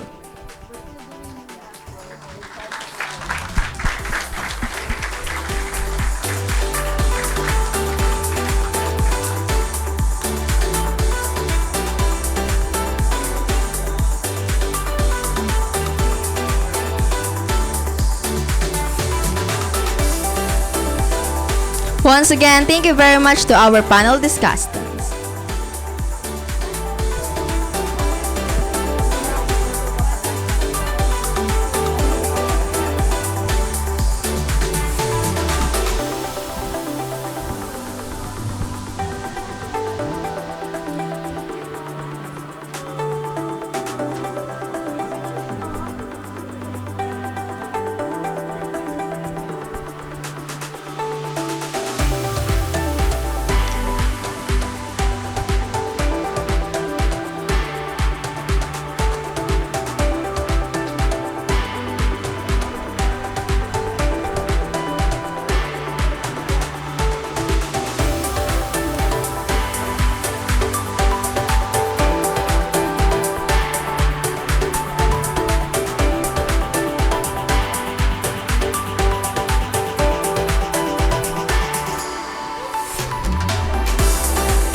For our next segment, we have segment 3, Labor Education for Graduating Students.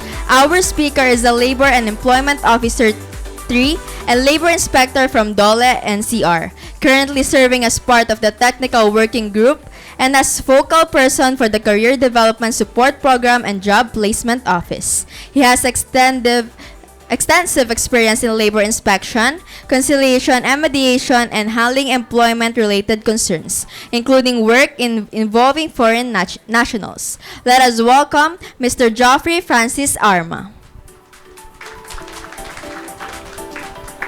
Okay. Okay pa ba tayo lahat? Okay, kamusta po ang buhay-buhay ng mga estudyante ng UMak? Are we all good? Parang wala akong kausap. Isa pa. Are we all good? Yes. Okay. Sige. So, good afternoon po. No? Ako po si Geoffrey Francis Arma, Labor Employment Officer 3 from DOLE Makati Pasay Field Office. So, onting recap lang dun sa mga nabanggit kanina or discussion natin kanina sa harapan. No? Nakaka-relate ako dun sa, particularly dun sa mga discussion na binanggit ni Dr. Edwin and ni Miss Alwin, no? In the sense na ako po kasi ay produkto din ng BPO, just like them. Okay? When I graduated back in 2016, so first job ko po to take is BPO. Okay? And tumagal po ako doon ng 3 taon sa BPO, mind you. Ang unang salary ko po doon, naalala ko pa, is I think 16,000. Labas pa yung commission. Okay? And yung commission, hindi siya madaling ma-hit. Ang commission namin, like, ano siya, parang 5,000. Pero sobrang hirap niya ma-hit.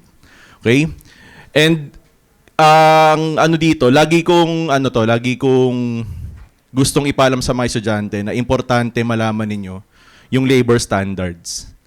Kasi nung pumasok po ako sa BPO, syempre, fresh grad ka, sobrang excited ka magtrabaho, 'di ba?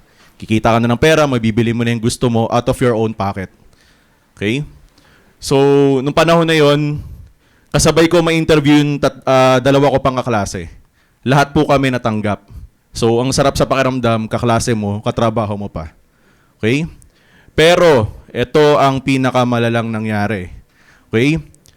Na-realize ko lang, after 1 year ng employment namin dun sa BPO, na magkaiba kami ng sahod. Okay? I'm earning less dun sa isa ko pang kasama. Okay? Pero sabay lang kami pumasok nun. Parehas lang kami ng trabaho, back office. Pag back office po sa BPO, ibig sabihin you are doing calls, you are also doing encoding. Okay? So, magkaiba kami ng sahod, ang layo. Tapos pagdating ng February, sobrang baba ng sahod ko talaga na tipong umaabot ako sa pangungutang para lang maitawid ko yung February. Kataka ko bakit. Bakit ganito? So, I started asking why. But ano ba yung laman ng kontrata mo? Nakalagay sa kontrata ng kasama ko, monthly paid siya. While yung sa akin, I'm hourly. Paid on the hour. Okay? So, sobrang excited ko, sobrang gusto kong pumirma agad ng kontrata, gusto kong mabili yung mga gusto ko. Addict pa ako dati sa League of Legends para lang makabili ako ng skin. Yes, totoo yun. Pirma lang ako.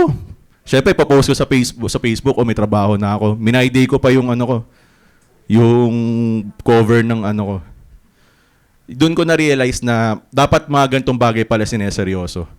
Okay? Kasi hindi mo alam, hindi mo na pala nare-receive yung dapat na compensation para sa'yo. Okay? So, as much as possible, if you have questions, siguro, sana magkaroon ng time, try kong bilisan. Okay? Para kung may tanong kayong bumabagabag sa isip ninyo, pwede niyong tanungin. Okay? And joining me later will be Sir Easy Luis Pascua from PESO. So, i-introduce ni Sir Easy yung kanilang mga programs. Okay? Sige, let's go na po. Ito po yung next, Tama. Okay. Alright, objectives, of course, is to understand the basic rights of workers. General labor standards po ang tawag doon, okay? And to prepare the students for the world of work. So, what is the possible careers after graduation? So, una, yung iba sa inyo baka nabitin sa 4 na taon na pag-aaral, gusto mag-take ng masteral, gusto mag-take ng doctorate. May mga ganon. Okay?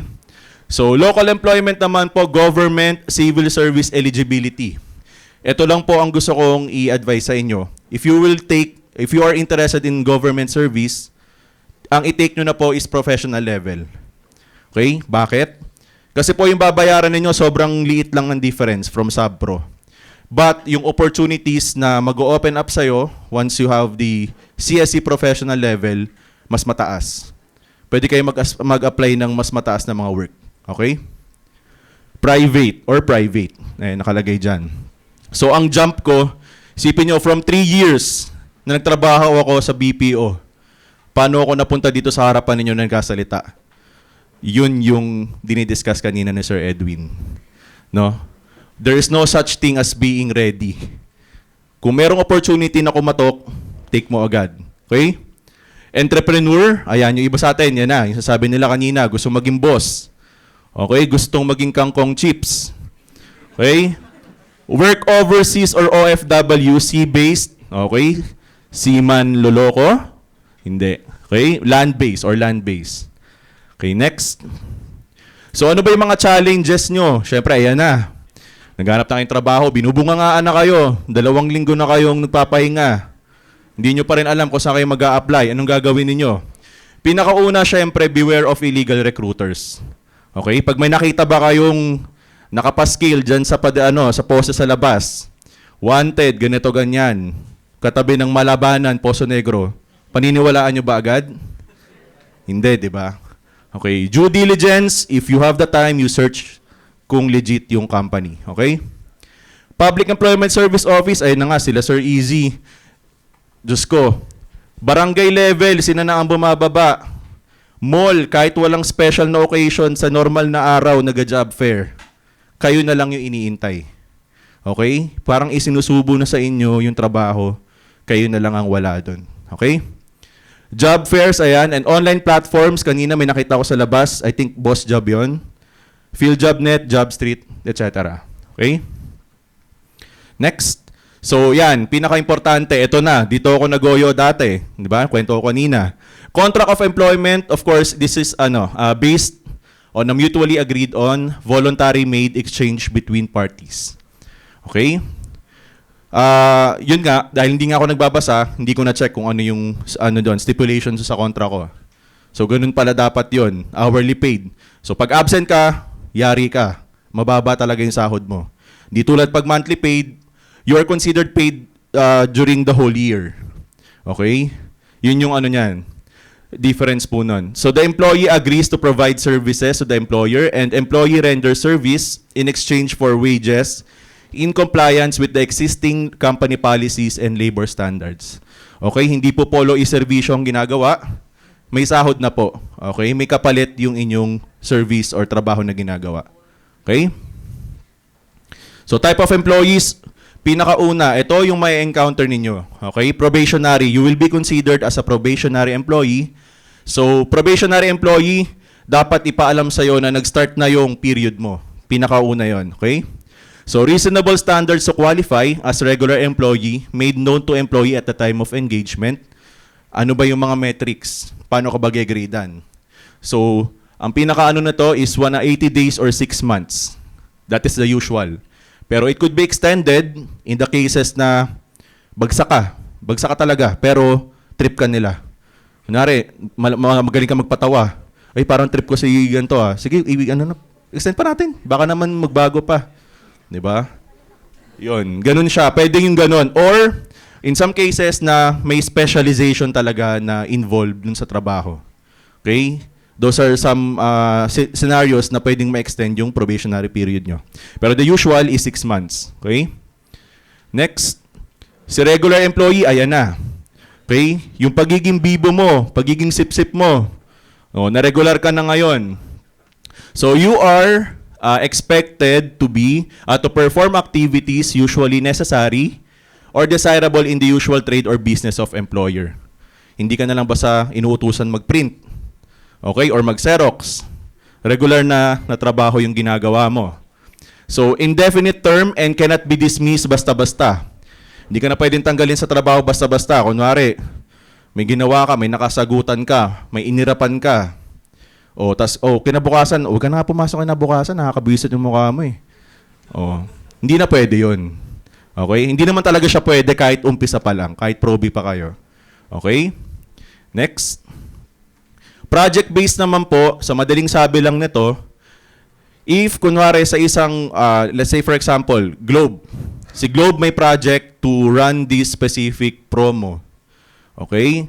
So si Globe, pupunta sa mga iba't ibang malls sa Luzon. Okay? And you are part of the team, nung marketing team ni Globe na yon. So once nalibot na nila lahat ng malls sa Luzon, doon na nag-e-end yung project. So kasabay ng pag-end the project is the pagtapos din ng inyong contract. Okay? Malinaw po ba? So yun yung project-based employee. Okay? Next, fixed term naman po, hired for a fixed term and not necessarily in relation to a specific project or undertaking. Napakamalinaw lang nun. Kung ang sinabi sa kontrata, kailangan lang kita para sa Pasko or December, kabuuan na ng December, after ng December, tapos na tayo. Okay? Ganun lang yung kasimple. Basta dapat, pag mag-engage kayo sa trabaho, kailangan as much as possible, merong black and white. Lagi po may kasulatan, laging pirmado ninyo pareho. Okay? Next. So work days, of course, refers to any day during which an employee is regularly required to work. So Monday to Friday or Monday to Saturday. Okay? Hindi po tayo robot. Kailangan natin ng pahinga, which is 24 hours. Okay? Kailangan may isang araw na walang pasok talaga. Ngayon, pag pinapasok ka, day off mo, of course, kailangan bayaran ka. Okay? So hours of work is 8 hours. Anything beyond that, overtime pay. Okay? Next. So wage naman is the amount paid to an employee in exchange for a task, piece of work, or service rendered for an employer. Okay? May kapalit. Sige. So, ayan, overtime, night shift differential, rest day, ayan. Okay? Sige, next po. So, equal opportunities for all, ibig sabihin lang po nito, kahit po babae, lalaki, membro ng LGBTQIA, may kapansanan, matanda na, equal opportunity po dapat sa lahat. Bawal ang discrimination. Okay? Next. So, ito. Picturean nyo po yan. Pwede naman. Okay? So, the current po na wage order is 695 po ang ating minimum wage order sa ngayon. Okay? Pero hindi naman lahat ganyan pag unang pasok ninyo. Meron tayong above minimum. Okay? So, ayan. Iba-iba po siya per region. And as a trivia lang, no, ang 695, ito na po yung pinakamataas na itinaas ng natin, current na wage rate, which is 50 pesos. Okay? Yan po. So, overtime pay, additional 25% of the hourly rate pag kayo po ay sumobra or umalpas sa 8 oras. Okay? 30% naman po pagka special day or regular holiday na tapat si OT. Okay?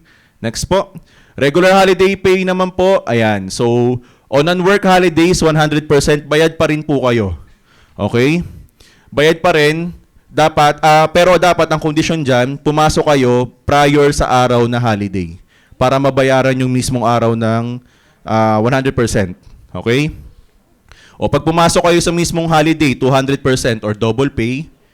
On regular holidays which falls on a scheduled rest day mo na, pinapasok ka, tapos holiday pa, 260% po yung inyong, yung babayaran sa inyo. Okay? So ito po yung mga example ng ating regular holidays. Ayan, New Year, Monday, Thursday, Good Friday. Ayan. Okay? Idul Fitr, movable date yan. Idil Adha, movable date din. Ayan, Bonifacio Day, Christmas Day, Rizal Day. Special holidays naman po, no work, no pay policy po talaga siya. Okay? So, pag hindi po kayo pumasok sa mga araw na yan, wala talaga pong bayad. Okay? Next, night shift. Okay? So, hindi ibig sabihin na hindi na maya yung lumilipad sa langit, paniki na, doon na nagsimula yung night shift. Okay? Alas 10 po siya ng gabi nagsisimula. Okay? 10 to 6 p.m. So, 10% of the hourly rate po yung dagdag sa inyong bayad sa inyo. Okay? SIL naman po, makukuha nyo lang to after 1 year sa trabaho. 5 days leave. Okay? So, ito yung binabayaran na pag kunwari hindi nyo naubos yung leave na yon, babayaran sa inyo the next year. Okay? Katumbas po siya ng isang araw ng pasok ninyo. Okay? Next. So, si maternity leave naman po, ayan. So, kailangan daw po sa maternity leave, kailangan may 3 monthly contributions in the 12-month period. Si SSS po ang magbabayad nito sa inyo. Okay? So, ito yung luma. 60 days dati, hanggang 5 anak lang. Okay? Pero sa ngayon, under Expanded Maternity Leave Act, anli na po. Okay? Parang load. Pwede na mag-anak. Okay? 105 days po, bayad. Okay? 120 days pag kayo po ay single mother. Okay? 30 days additional po, pag kunyari hindi pa kayo talaga ready, parang gusto nyo pa alagaan si baby, additional 30 days pero hindi po bayad. Then si 7 days, pwede pong i-transfer kay father as paternity leave. Babawas dun sa 105 days. Okay? Next po. O, paternity leave. Ayan, naka-bold na yung married. Okay? Hindi yung lang, eme lang. Okay? 7 days leave po, ito para sa mga Ayan. First 4 deliveries.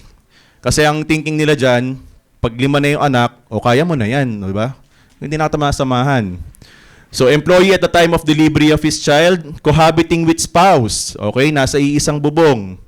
Applied for paternity leave within reasonable period and kahit po nag-suffer ng miscarriage si wife, pwede pa rin po mag-apply ng paternity leave. Okay? Next. Especially for women naman po, ito po ay ang magbabayad nito sa inyo, employer. Okay? Pag sa mga kababaihan po natin, pag nagkaroon tayo ng nagkaroon po tayo ng kailangang operahan yung female reproductive system natin, leave po yan na equivalent to 2 months. Okay? 2 months po na paid yan. Okay? So, surgery caused by gynecological disorders. Solo parent leave, of course, pinaka-importanting requirement, solo parent dapat kayo na may ID. Okay? So, 7 working days with pay, para saan ba gagamitin yan? For example, PTA meetings, or graduation ni anak, recognition. Ayan, pwede po gamitin yon. So, dapat 1 year of service na po kayo sa trabaho, then notified employer of usage within a reasonable time. Okay? Huwag yung kinabukasan na yung graduation, tsaka ka pala nag-leave. Possible talagang hindi kayo ma-approve. Okay? Oh, eto, medyo seryoso, no? So, vowsy leave. Ito yung sanang leave na wala sana mag-avail sa inyo, any one of you, in the future. Kasi ibig sabihin, pag nag-leave kayo ng vowsy leave, kayo po ay nag-undergo ng emotional, physical, psychological, financial abuse from your spouse. Okay? So, para po to sa mga women and sa kanilang children. Okay? So, ayan, ang requirement, kung meron kayong pending na kaso sa korte or sa barangay, no, and 10 days po siya, bayad din po ito. Okay? 10 days paid leave din to. Ayan, for medical and legal concerns, yung kanyang circumstances. 13-month pay, this is our favorite. Kahit sinong tanongin mo dyan, favorite namin to. Okay? Sa amin po sa government, we have 14-month. Okay? Usually po, nasa ngayong buwan. Okay? So, ayan, ang pinaka-ano lang dyan, pinaka-example lang dyan, magiging katumbas siya ng isang buwan ninyong sahod. Okay? Or, i-add up mo lahat ng sahod mo sa buong taon, basic pay lang walang commission, walang mga allowances or what. Okay? Wala yung mga overtime pay. Then you divide it by 12. Yun yung equivalent ng inyong 13-month pay. Okay? Ayan, ayan po yung kanyang illustration. Napakasimple lang. Okay, next po. Security of tenure. Okay, hindi na, sabi ko nga sa inyo, no, pag na-regular na kayo, hindi na kayo basta-basta pwedeng tanggalin. Pero may tinatawag tayo dito na kunwari, just cause. Okay? Dalawang dahilan, just cause or authorized cause. Tandaan nyo po itong terms na to, ha. Pag just cause, ibig sabihin po, napatunayan na kayo yung may sala. Okay? Ito yung mga circumstances. Serious misconduct, willful disobedience, hindi ka sumusunod sa mga utos sa inyo sa workplace. Gross and habitual neglect of duty. Okay, pinapabayaan mo yung yung designation mo. Fraud or willful breach of trust. Kunwari, kayo ay engaged sa cashier. Kunwari, kayo kay cashier or finances, no? And may nawawalang pera at kayo yung may kasalanan. Okay? Commission of a crime or offense against the employer o yung family niya and other analogous cases. Yan po yung mga possible na pwede maging reason for just cause. Authorized cause naman po, hindi po ninyo kasalanan po ni company. Or hindi naman kasalanan ni company, wala silang choice kundi gawin tong mga to. Okay? Authorized cause po, introduction of labor-saving devices, for example, sa ating mga manufacturing, sa mga factories. Yung dating 5 tao yung kumakamada, isang kamay na lang ng robot ang gumagawa. Okay? Redundancy naman po, ayan, for example, corporate structure. Meron silang na-identify na hindi na kailangan tong department na to. O tatanggalin yun ngayon, yung buong department na yun. Mare-redundate sila, babayaran sila ng separation pay. Okay? Retrenchment to prevent losses, nagbabawas ng tao para mabawasan yung pagiging lugi, no? Closure, pag-asara ng business mismo, or when an employee is suffering from an incurable disease within a period of 6 months. For example, meron kayong malala talaga na case ng kunwari, cancer or TB, Yun. Okay? Para ako Teka lang. Hinihingal ako. Medyo hinihingal ako. Last 5 minutes na lang pala. Okay, sige. Medyo medyo slight, mag-over the 5 minutes lang ako. Okay lang? Okay lang, okay, sige. Kasi parang na ako nagra-rap eh. Okay, due process. Okay, due process. Of course, gaya na sabi ko kanina, hindi kayo pwedeng sinabi lang na ayaw ko na sa pagmumukha mo, huwag ka na pumasok kinabukasan. Hindi po pwede yun, okay? So, notice to explain. Okay, notice to employ you if intent to dismiss and grounds for dismissal. Opportunity to be heard. Papatawag ka. Okay, mag-uusap kayo, papaliwanag mo. Ano ba nangyari dyan? Ba't ganyan? Ba't kayo nagsapakan? Oh, doon ka mag-explain ka ngayon. Notice of intent to dismiss. Ayan. So, doon pa lang, pag kunwari, na-suspend ka, dito pumapasok suspension. Okay? Suspension is usually 30 days. So, after, yung 30 days na yun, hindi po kayo bayad. Okay? Pag na-suspend kayo, hindi kayo bayad. After ng 30 days, dapat meron ng resulta yung investigation ni company. Kung tatanggalin ba kayo o mag-stay pa kayo. Okay? So, yon. So, in-authorized causes, due process means written notice. At least 30 days, kailangan ma-notify kayo kung kayo itatanggalin sa work. Okay? Next po. Okay, safe working conditions, karapatan po ninyo sa trabaho ninyo. Okay, and pinakauna, appropriate seats. Okay? Kailangan ba yung parang gaming chair? Hindi naman. On the very least, kailangan yung okay naman, hindi naman monoblock. Okay? Lighting and ventilation, adequate passageways, exits, and firefighting equipment. Separate facilities for men and women. Okay? May kanya-kanyang banyo ang lalaki at babae. Ngayon, kung kayo ay exposed sa mga hazards, dapat si workplace nagpo-provide sa inyo ng protective gears, mask, helmet, safety shoes, boots, coats, or uniforms. Okay? Ngayon, kung walang may po-provide at kayo ay kunwari, exposed kayo sa chemicals, wala man lang binigay sa inyo kahit yung goggles man lang, you could refuse na mag-work. Okay? Pero pag binigay na yun sa inyo lahat at kayo lang yung may ayaw, nagdinerte kayo, dun kayo magkakaproblema. Okay? Next. Medicine, medical supplies or first aid kits, free medical and dental services and facilities, or may mga work na nagpo-provide ng HMO or yung card na pwede yung kaysa cash yung bayaran ninyo, yung card yung nun. Okay? Jobs may be hazardous or non-hazardous, and ang hazardous jobs expose the employee to dangerous environment elements, including contaminants, radiation, fire, poisonous substances, biological agents, and explosives. Okay? Ayan po. Ayan. Kung mining, quarrying, blasting, stevedoring po yung paggawa po ng barko. Okay? Mechanized farming and operating heavy equipment, kailangan meron kayong personal protective equipment or PPEs. Okay? So, workers' participation po, workers have the right to participate in policy and decision-making processes. So, kung meron sobrang major na decision na sasabihin sa inyo si company or i-implement sa company, kailangan parte kayo sa pagdidesisyon. Kailangan agree kayo doon or majority sa inyo agree doon. Hindi pwedeng basta-basta sila naglalabas ng memo na ito na yung gagawin natin from now on nang hindi kayo kinokonsulta. Okay? So, social protection, sa madaling sabi lang po, kailangan meron kayong SSS PhilHealth Pag-ibig. Nung nasa college po kami, pina-require sa amin yan ng as parang project namin, nung isa sa mga professor namin, ang project namin, kailangan makapag-secure kami ng SSS PhilHealth Pag-ibig na number. Okay? Pwede po yun. Or, tsaka voters ID. Yun yung project namin nun. Okay, so ECC, pag kunwari meron kayong na-aksidente kayo sa workplace, na-aksidente or wag naman sana, namatay, okay? So si ECC po, under Employees Compensation Commission, under ng SSS, sila po yung magbabayad sa family ninyo or sa iyo mismo pag may ganung nang pangyayari sa inyong workplace. Housing program, of course, lahat naman po may karapatang magkabahay. So, kailangan din po, kailangan ninyo mag-secure ng pag-ibig, okay? And PhilHealth. Okay?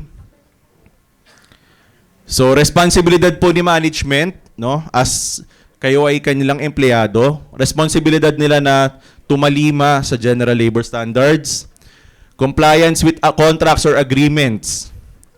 Tandaan nyo rin po itong term na to, non-diminution of benefits. Kung kayo po ay nag-earn or ang sahod nyo talaga is 25,000 at kung ano-ano pang benefits yung nakapaloob sa 25,000, okay? Hindi na po yon nila pwedeng bawiin sa inyo.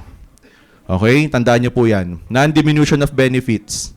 Yung term na yon, okay? Just and humane treatment of employees. Okay? Hindi ka minumura sa workplace. Hindi ka sinasampal, binabatukan. Duty of care. Compliance with requirements of due process. Implementation of sound and clear company policies and rules and regulations.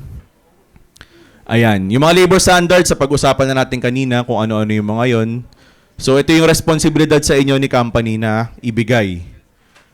Kung ano rin, depending kung yung company nyo ba is nagbibigay talaga nito. Depende rin kasi kung gaano kalaki yung company or ilan yung empleyado ni company. Okay? Okay, eto. Tingnan nyo lang din to mabuti. Okay? Kung kayo po ay may reklamo in the future sa mundo ng paggawa, hindi kayo tatakbo sa Boni, pupunta kayo sa studio ng Rapid Tool Point Action. Okay? Seryoso. Kasi bakit? Sinasayang nyo yung oras ninyo. Yung oras na pumunta kayo doon, pumila kayo doon hanggang maghapon. Kung pumunta na lang kayo sa DOLE or nag-file kayo sa arms.dole.gov.ph. Okay? Na-assist na po sana namin kayo agad. Okay? Rapid Tool Point Action, don't. Okay? Dole Sena versus Arms, yan ang check. Okay? Wag na wag. Wag nyo sayangan yung oras nyo kay Rapid Tool Point Action. Pinagkakitaan lang kayo nun. Okay? O kahit marinig na yun, wala akong pake. Ayan. O, yan. Panghuli ko lang salita, no? Pakibasa nga po. Okay. Hindi po kasalanan na magpahinga once pagka-graduate ninyo. Huwag lang kayo magpahinga ng sobrang tagal. Okay? Isipin nyo naman, grabe na po yung problema ngayon sa bansa. Huwag na tayo mag-contribute doon. Okay? Yun lamang po, Geoffrey Francis Arma from Dole, Makati, Pasay Field Office. Thank you.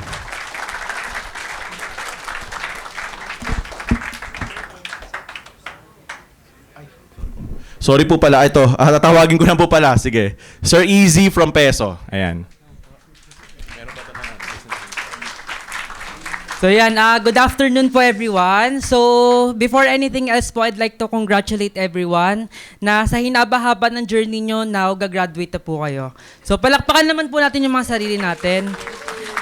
So ngayon po, papaikliin ko lang po yung presentation natin, but lahat po ng sasabihin ko is importante kasi lahat po ito is mapapakinabangan nyo po.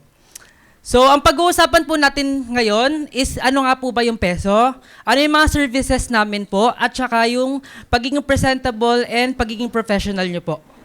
So, first one, ano nga po ba yung peso? So, Makati Peso is created to provide employment assistance to all unemployed and underemployed residents of the city. It provides employer and local policymakers information of labor market trends and coordinate with the DOLE for the implementation of its various labor and employment programs and activities. So lahat po ba dito is meron ng mga target na companies since gagraduate na po kayo? So wala pa. So dito po matutulungan po kayo ni Peso.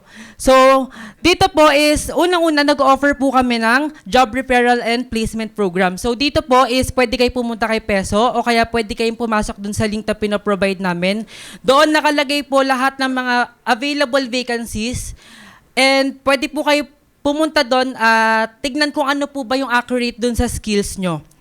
So next one po is, meron po tayong mga sinasagawang job fair. So unang-una meron tayong mega job fair. So ano nga po ba yung mega job fair? So ginagawa po siya twice a year. So yung last po namin, yung recent po namin was last May 1. And then ngayon pong June 1 is magkakaroon po kami. So paantay na lang po sa post po ng May Makati. So composed of 50, at least 50 companies siya, overseas and local companies po. Next one naman po is kung wala po kayong time para magpunta ng job fair, pwede po kayong pumunta sa Peso pag magkakaroon po kami ng in-house job fair. So ito naman po, kinoconduct siya at least twice a month po sa Peso premises po. Next one, private and other institution job fair. So ito naman po yung ginagawa po namin sa mga private areas and sa schools po. So ayun po, ini-invite ko rin po kayo sa darating po na Thursday and Friday dito po sa school nyo kasi magkakaroon po tayo ng job fair. Next one po is meron po tayong local recruitment activity. So ano nga po ba yung advantages pag nakipag-coordinate po kayo kay Peso and kay Dole regarding po dito sa job fair? So dito po, in just a span ng minutes and hours, nakita nyo na po yung iba't ibang company na pwede nyo pa pong applyan unless pagpupunta pa po kayo isa-isa dun sa mga companies na gusto nyo po. So next one. So meron na po tayong company. Like for example, meron na po tayong prospect company. So syempre, mag-iisip po tayo ng gastusin po natin doon sa mga documents po na kukunin natin. Tama po ba? Okay, so dahil dyan, tama po ba? Mahina eh. Okay. So meron po tayong First Time Job Seekers Act. It is an act waiving government fees and charges in the issuance of documents required in the application for employment for their first time job seekers. So ano nga po ba yung mga documents na pwede nating makuha ng free? So ayan po, flash po siya sa screen. So unang-una, barangay, police and NBA clearances, birth and marriage certificate, transcript of academic record issued by state colleges and universities, IDs po such as TIN and UMid card, and other documentary requirements issued by the government that nare-required po ng pag-a-applyan nyo. But before po tayo makakuha ng mga documents na yan, kailangan po natin i-ensure na meron po tayong first-time job seeker po na certificate na makukuha po natin sa barangay po. So next one po, when it comes to career guide and orientation po, meron ding programs po dyan si Peso. So first po is meron po tayong CDSP and LIS po or Labor and Employment Education Service. So yung CDSP po is ginagawa po siya sa mga high school student para po ma-orient natin sila and mag-guide po ng Peso sa tatakakin po nilang danda sa college po. Next one naman po is yung LIS or yung LEX, which is yung ginagawa natin ngayon para po ma-orient po kayo doon sa pagtahak nyo po sa World of Employment po. So next one po is kung meron po kaming long-term programs, meron din po kaming short-term emergency programs. So first po is nandyan po si Special Program for Employment of Students or si SPES. So from the title itself, students, so intended po siya para po sa mga students na meron pong low income. So binibigyan din po natin ng chance yung mga OSY po natin, but kailangan ini-ensure, binibigyan natin sila ng chance, but nag-expect po tayo na after po ng kanilang contract is babalik po sila sa pag-aaral. So, flash on your screen po yung mga qualifications and then yung QR para din sa SPES. And then, as of now, meron po tayong 2 companies na nag-offer po ng SPES, which is si Jollibee and si Zeus Coffee po. So, next naman po is Government Internship Program. May nakakaalam po ba dito ng GIP? Dole GIP po. So, meron. So, Dole GIP po, program po siya ni Dole and the Peso po. So, it aims to provide temporary gainful employment po.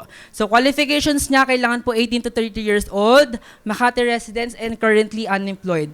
So, kung meron po niyan si Dole, meron din pong localized version si Makati po, which is si Makati Internship Program po. So, same din po sila ng vision, magbigay po ng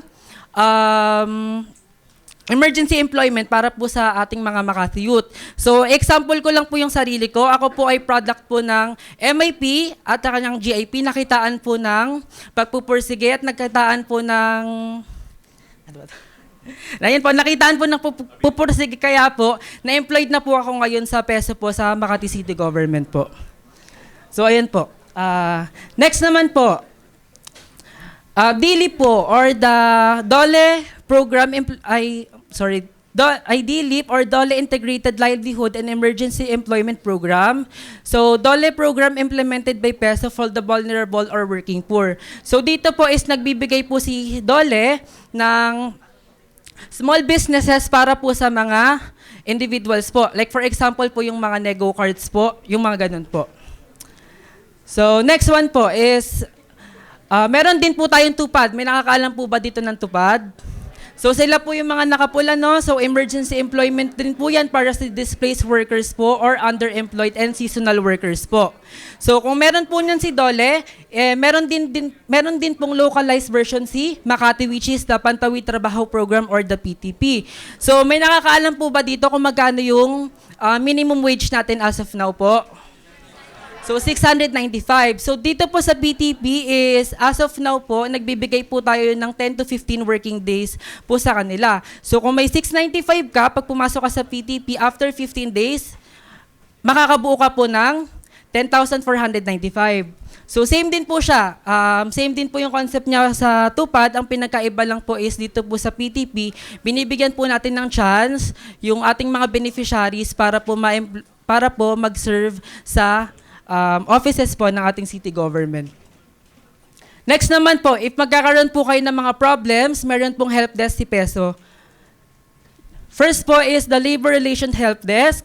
Next naman po is na double single entry approach, which is yung diniscuss po ni Sir Joff. So if ever po na magkakaroon po kayo ng problem doon sa employer nyo, pwede po kayong lumapit sa Peso at tutulungan po natin na iparating to sa Dole para po maayos po yung dispute niya. Next one naman po, para po sa may mga kakilala sa ibang bansa, meron po tayong Overseas Worker Help Desk. Next naman po, since po tayo, yung iba po sa atin is gusto pong pumunta sa ibang bansa, di ba? So kailangan po aware din po tayo na may iba pong manloloko sa atin na sasabihin na dito kayo sa amin. So ganun po. Kailangan po mas maganda po kung babasahin niyo po to para po maiwasan po natin yung mga illegal recruiter po. So ayan po.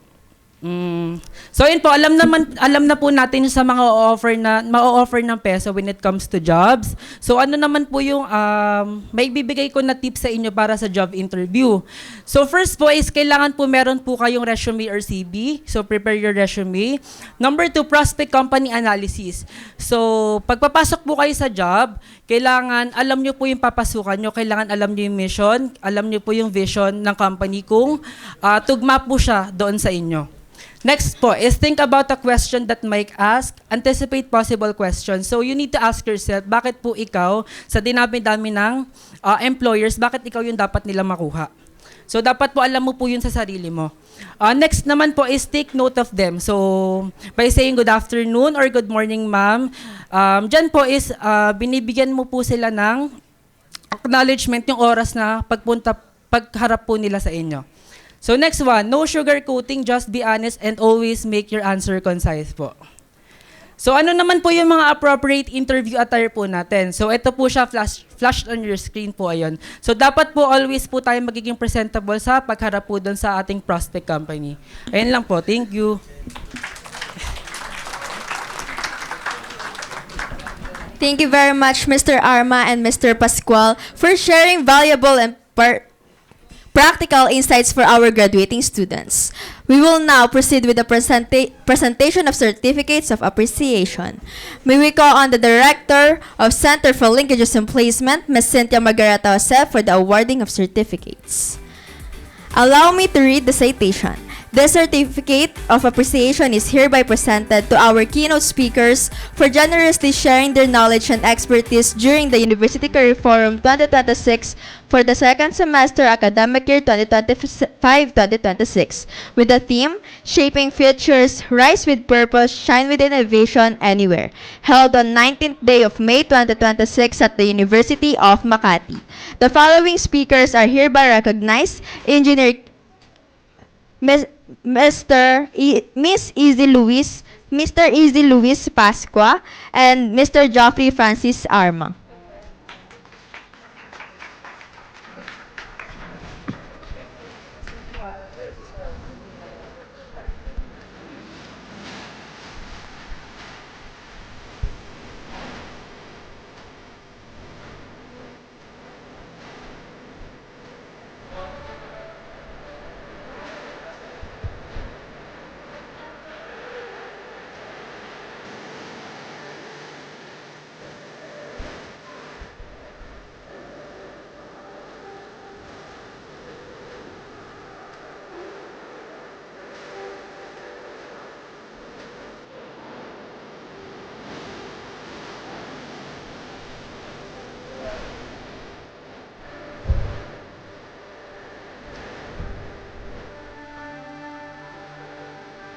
Thank you very much to our keynote speakers. So, before we officially end today's program, we have some important announcement for everyone. Our final event for this semester will be the Mega Job Fair, happening this Thursday to Friday, May 21 to 22, 2026 at 1 p.m. at the University Volleyball Court. We highly encourage all students, especially our graduating students, to participate as this is a required activity. Please be reminded that the certificate you will receive from the Mega Job Fair will form part of your internship clearance requirements. Kindly ensure your full participation and attendance. For the certificate of participation for today's career forum, the feedback form will be posted on our official Facebook page. After accomplishing the form, please print the confirmation page and bring it on the office. This will serve as your basis for the signing and release of certificates, which will be on May 25, 2026 at 9 a.m. And for those students po na hindi po pasok ngayon pero nakapag-register po sa labas, if may mga friends po kayo na ganun po yung nangyari sa kanila, pasabi na lang po na meron pong video recorded si CLP na ipopost and pwede po silang magsagot ng feedback form. So, meron pa rin po silang certificate. We kindly ask everyone to make sure that your attendance has been properly recorded before leaving the venue. Thank you so much and ingat kayo sa pag-uwi.